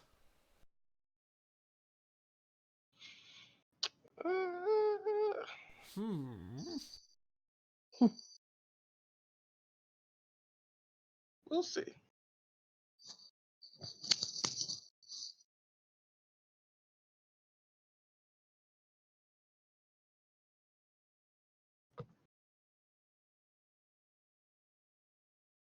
Oh shit! I never even rolled his HP. I'll say you got 13 hit points, probably. Yeah. Yeah, I'll do that now. But yeah, I'm good to go whenever you guys are. I could just roll the HP fast. So I know he's got a +3 Constitution modifier. Mm-hmm.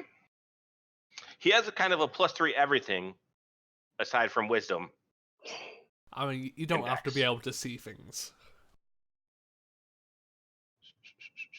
But yeah, so we'll be heading off down the hallway where the 3 doors and the one at the end are.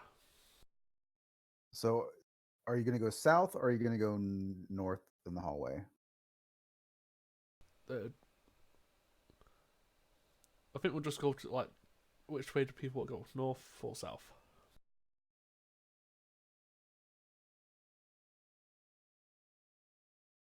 I mean, if you're interested in the crystal, it would be to the south.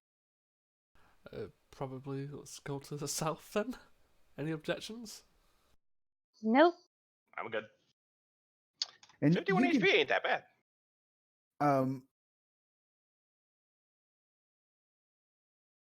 You can see that, like, as you get down to that door, there are two doors at the bottom of this hallway. There's one where you have a pretty strong suspicion is where the crystal is, and then there's also a door opposite that. The door that you think that the crystal is in is locked. The one opposite appears not to be. Any sounds? Make a perception check.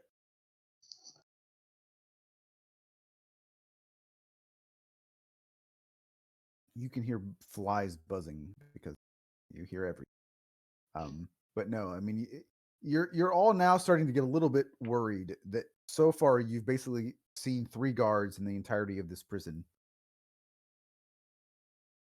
but you don't hear anything.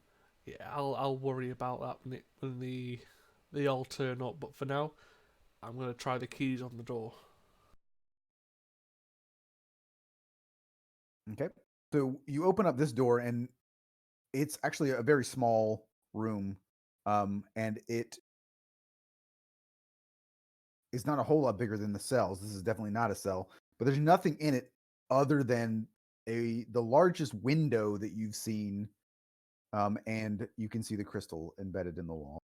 I'm gonna hit the. Oh, I was just about to say I'm gonna hit the window. No, I'm gonna hit the gem. And can Lena take a peek outside the window? Yep.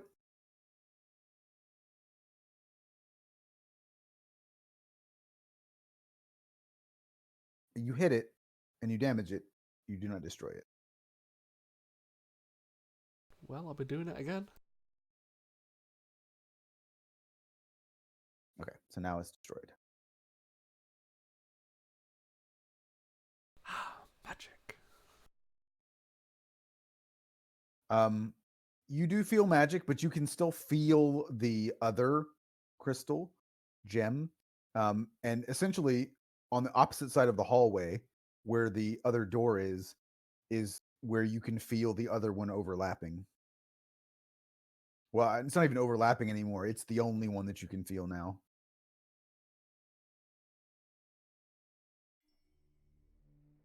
Okay. And Lena, as far as like looking outside, it's getting to the point now where it's not quite sunrise, but you can tell that it's getting close to sunrise. It's still dark outside, but Oh shit! Maybe this is just a night shift. We need to hurry up. Yep. Okay. Hopefully our stuff is nearby. Let's hurry up. Yeah. Yeah, well, I will look through this door, and Bjorn will open up the other door.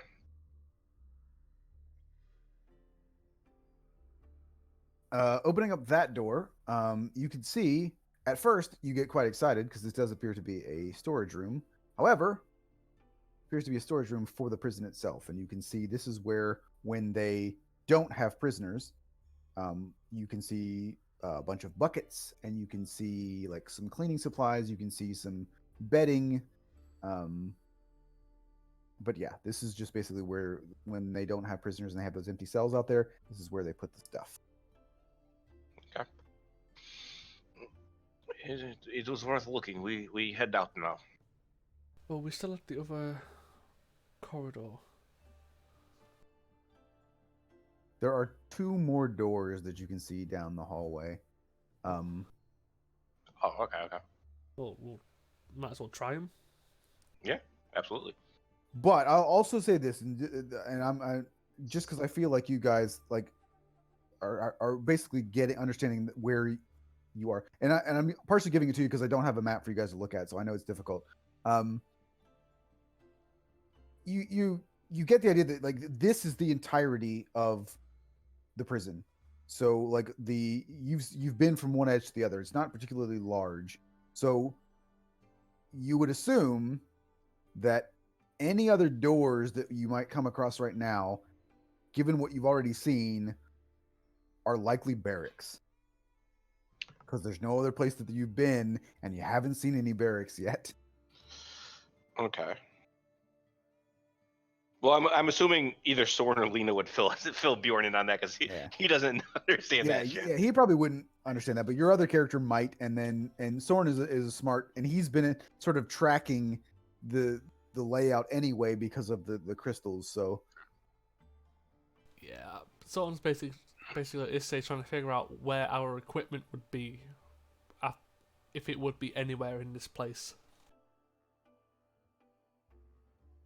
I don't think they would be keeping it with the guards, so maybe it's time to skedaddle. Seems like, unfortunately. Very well. Let us head to the exit. all right. So you guys do make it to the exit, and the keys that you have do unlock the door. It does actually have multiple locks, and you find that you have to use multiple keys to unlock it. But you do, and most of the people that you see or that you freed, they do thank you. They all look quite in poor shape, but none of them want to stick around and do all. I would say that they run as best they can, but they're not really in the best shape to go at a full sprint. But there really isn't a whole lot else that you can do for those people anyway. So whether or not I guess I'll leave it to Mike what you want to do with your additional character, but I want to move you guys back to the main map, and then I'll drag his token over to it as well. This is, like I said, Tara got to do this before. You get to have a conversation with yourself if you want. Yeah. Thankfully, Bjorn is not very talkative. I hate the fact that like the maps don't remember, like when you I got to go and like reset the token and then make it this your default token so that it remembers all of the stuff. It's like, really?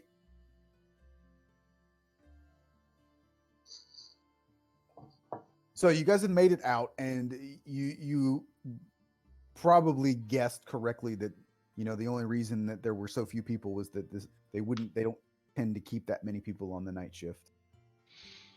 There may have been people in the.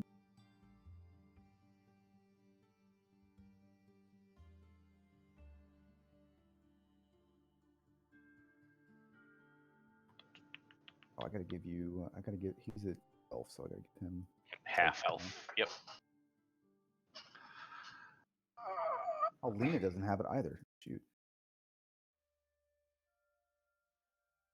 For whatever reason, I always think that Lena isn't a human. It's probably your picture.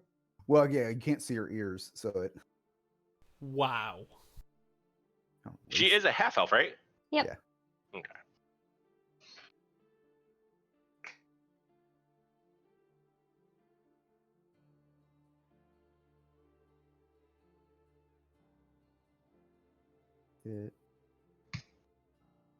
So, I mean, you guys are out.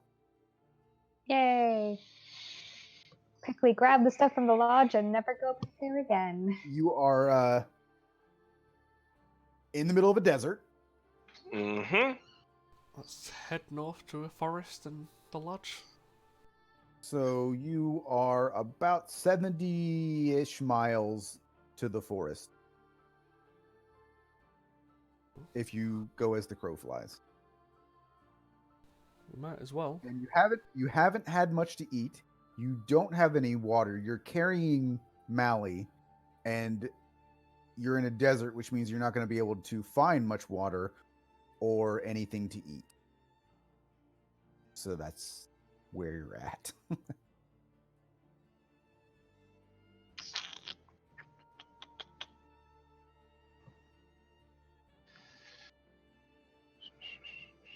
I wonder if it's better to just go to Runetall and then Or even refly. just over to the coast to maybe like fish or something. If it's salt water, we wouldn't be able to drink it though. Yeah, it's too bad Ayla's not here. She could learn the spell Create or Destroy Water. Yep. She could also make good berries. I mean, you could conceivably go To the river. 50 miles to the river. Yeah, that'd probably be best. Yeah. Mm-hmm. And you guys saw where, like, you weren't unconscious or anything, so you guys saw where you were taken. So, Bjorn, do a survival check with advantage.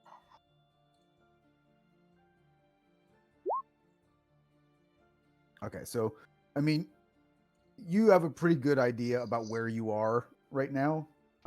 So you think you could pretty easily make your way back to the forest, and you also know that the river actually runs through the forest, and you know that it would go to the sea. So, given you where you know you are, I think you could pretty easily make your way to the river that way. All right. Let me just double check something real quick on that. Let's see. I would assume you guys would probably attempt to push yourselves as far as moving just to get away from this place as much as possible. Yeah, and getting to somewhere with water and food. Yeah.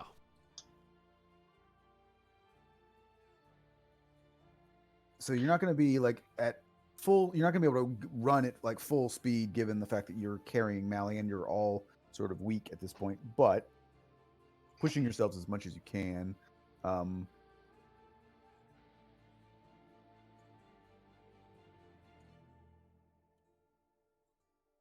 It will probably still take you about 3 days to get there on foot.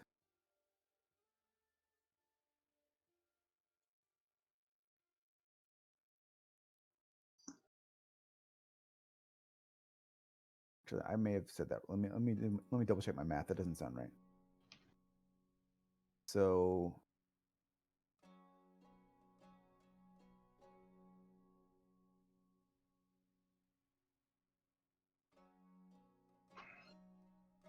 yeah, it's probably closer to like a day and a half, actually. Because I think if you're going a little faster than walking pace, and you go for maybe push yourselves to go to like maybe 10 hours a day of walking, you could cover about 30 miles in a day.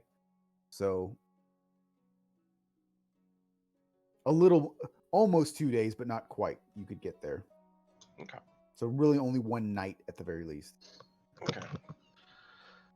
When we do all like start leaving, the other guy will introduce himself as Ivar Beskitter, and he came to this continent and was arrested for the crime of worshiping a god, which he did not know. He was sent here, so he's been probably on the continent for a couple of months and in the prison for at least half of the time. Well, welcome to the island that outlaws magic and gods.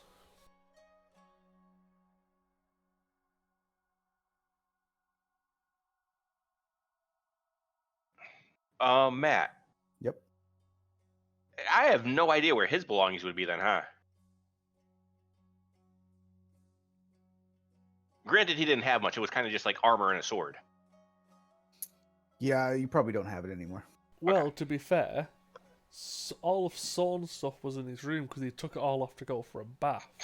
So if they Yep. didn't take the So here- sword, I mean, that's the thing you have to check. You have to figure out if what they would have done with the lodge had after you guys left. The other thing is that they were intending to take you to this place to execute you. So they weren't.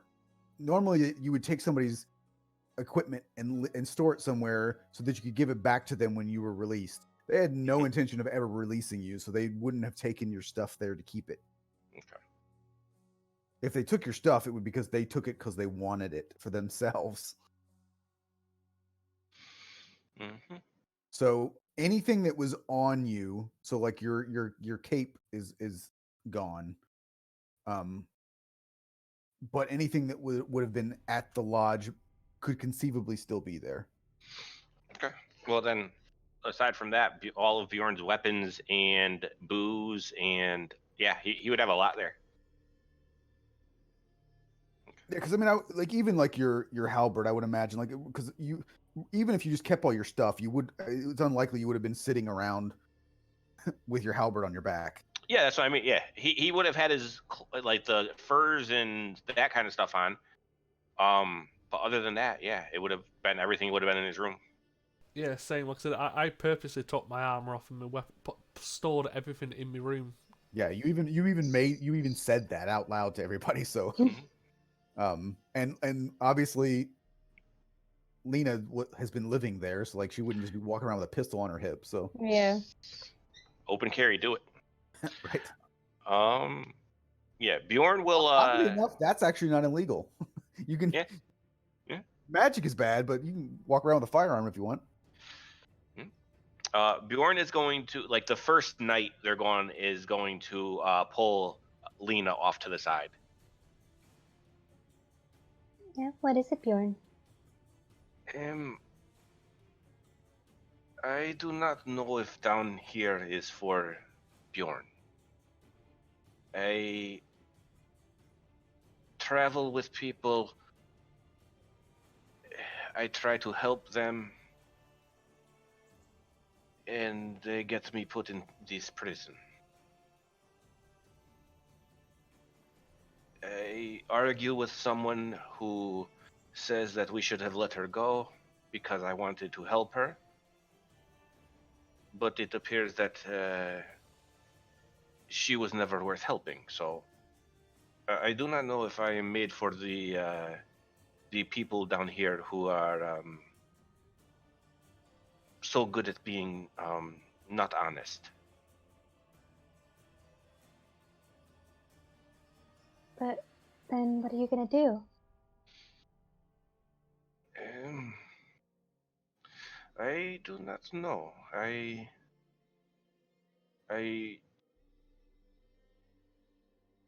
do think I will go find Sten. I do want to perhaps try to take back Chieftain of Tribe and lead them correct way, but this is also not something I am sure of. I do not know where I will go. I just do not. I cannot tell if it is worth staying down here.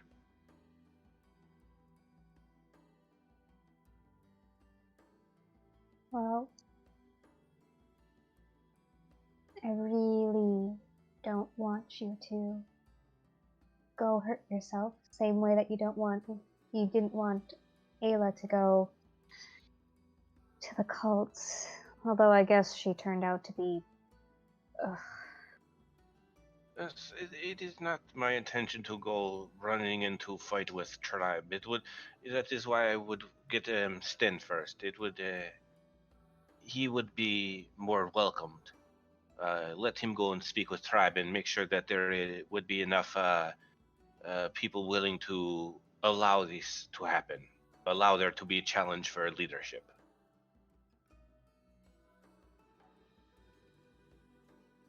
Okay. But you people down here are very, very different from my people. Someone does what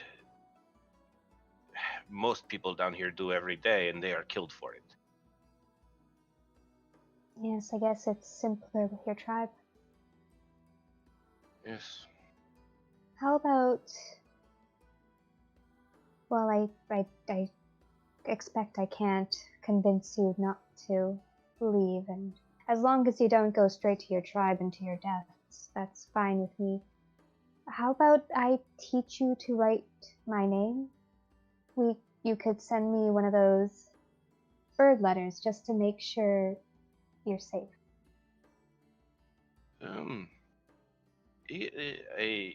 I believe Sten can write if I am able to find him in Ornkaima, but I think a name would be easy enough. Okay. I do not even know if I want to be leader of tribe. I do know that current leader, someone who is willing to kill one father, should not be in charge of other people. Yes, that makes sense. But as long as I get a letter from you at some point, I'll know that you're safe at least. Okay, I'll just teach you how to write my name so that you can tell Sten whenever you want to write this letter. I will. It will not be a quick process to try to go back to tribe. I wish to return to mountains, but the rumors we were hearing of that was also not very good either, with giants and such. So Yes. Well, I'll still be waiting for the letter months from now or years from now, and let's say 5 years from now. If I don't hear anything, I'll come for you. I do not know how to tell how long it is, but it will not be very, very long. I perhaps will travel back down once or in a while to see, but or perhaps stop back in before I go to tribe. But I do not feel like this journey is mine. I do respect your decision, Bjorn. I admit I'm not happy about it. I've enjoyed your company, but I respect it. It would have been nice to have had you around more than this other one that just tried to betray us. But that was your path, and now we both have our own. Seems like it. Well, I would never admit this to him, and if you tell him, I will have to kill you both. But Soren was right about her. I won't admit it to him.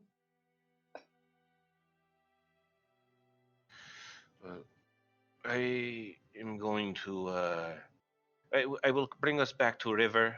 Let everyone be fed and get drink, and once we get to forest and to the lodge, I will continue to Ornheim look for Sten. Okay. And in the meanwhile, I'll teach you how to spell.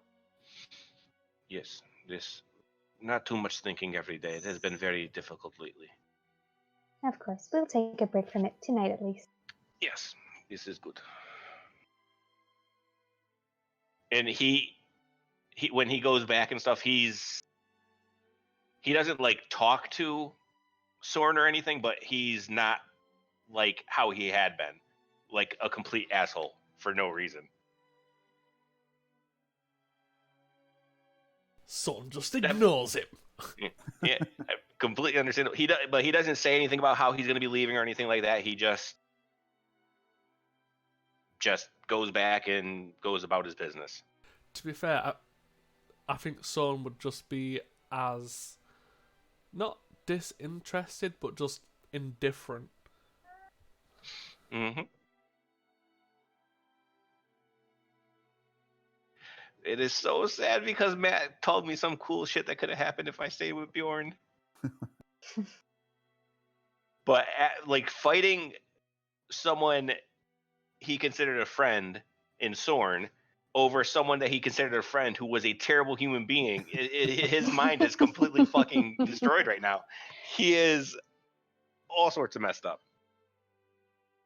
So, because it is getting late, we'll say that you guys do make it to the river. On your way there, well, actually, before we do that, it's Ivar or Ivar? Ivar. Ivar, okay. I would assume he's would be nice enough to use cure wounds on Mally so that she can not have broken arms and Yeah, he would like I'm assuming he would attempt to find like any sort of piece of wood or anything like that and carve out a holy symbol for himself, because I'm sure they took his. Oh yeah. And once he did that, he would ask for like even just like the broken dagger to carve it out and such. And then yeah, once he did that, he would do the cure wounds, and he would also pump in just some lay on hands as well to make sure there was no disease or anything from like the open wounds and stuff. Okay. So she is aside from her permanently scarred face from the other traumatizing events she had, she is now back to her relative norm. Mm-hmm. So you guys do make it to the river, and you're all very thankful to have it. You've all probably lost a good 10, 15 pounds at this point. But from here, it would be a relatively easy jaunt to get back to the lodge, because the river does run fairly close to the lodge anyway. You obviously just can't see it because it goes into the woods, but we will leave it there on your at the river. So if there's anything else that you guys wanted to have your characters discuss. Well, I've just realised that if someone's basically in his undergarments, everyone would be able to see the runes across his skin. Because he can't really hide it beneath armour or cloaks. True. However, if you were getting out of the bath, and you didn't say it, I just put you in there so that I could make it more impactful of everybody being there together when you got captured. But I would assume you would have gotten dressed.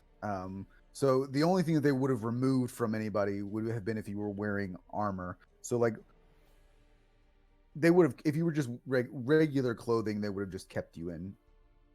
Okay, so it's still partially hidden then. Now those clothes would probably be ruined at this point, but yeah, they would at least be partially hidden. If you were wearing armor, they would have stripped the armor off of you and then not put additional clothing on you. But I don't think any of you were wearing armor at the time, so. Unless Lena had hers on just from. Nope. Yeah. She's not gonna wear armor around the lodge. Well, yeah, we wasn't expecting the FBI to literally blow open the front door. Yeah. With the so okay, so yeah, we'll end it there if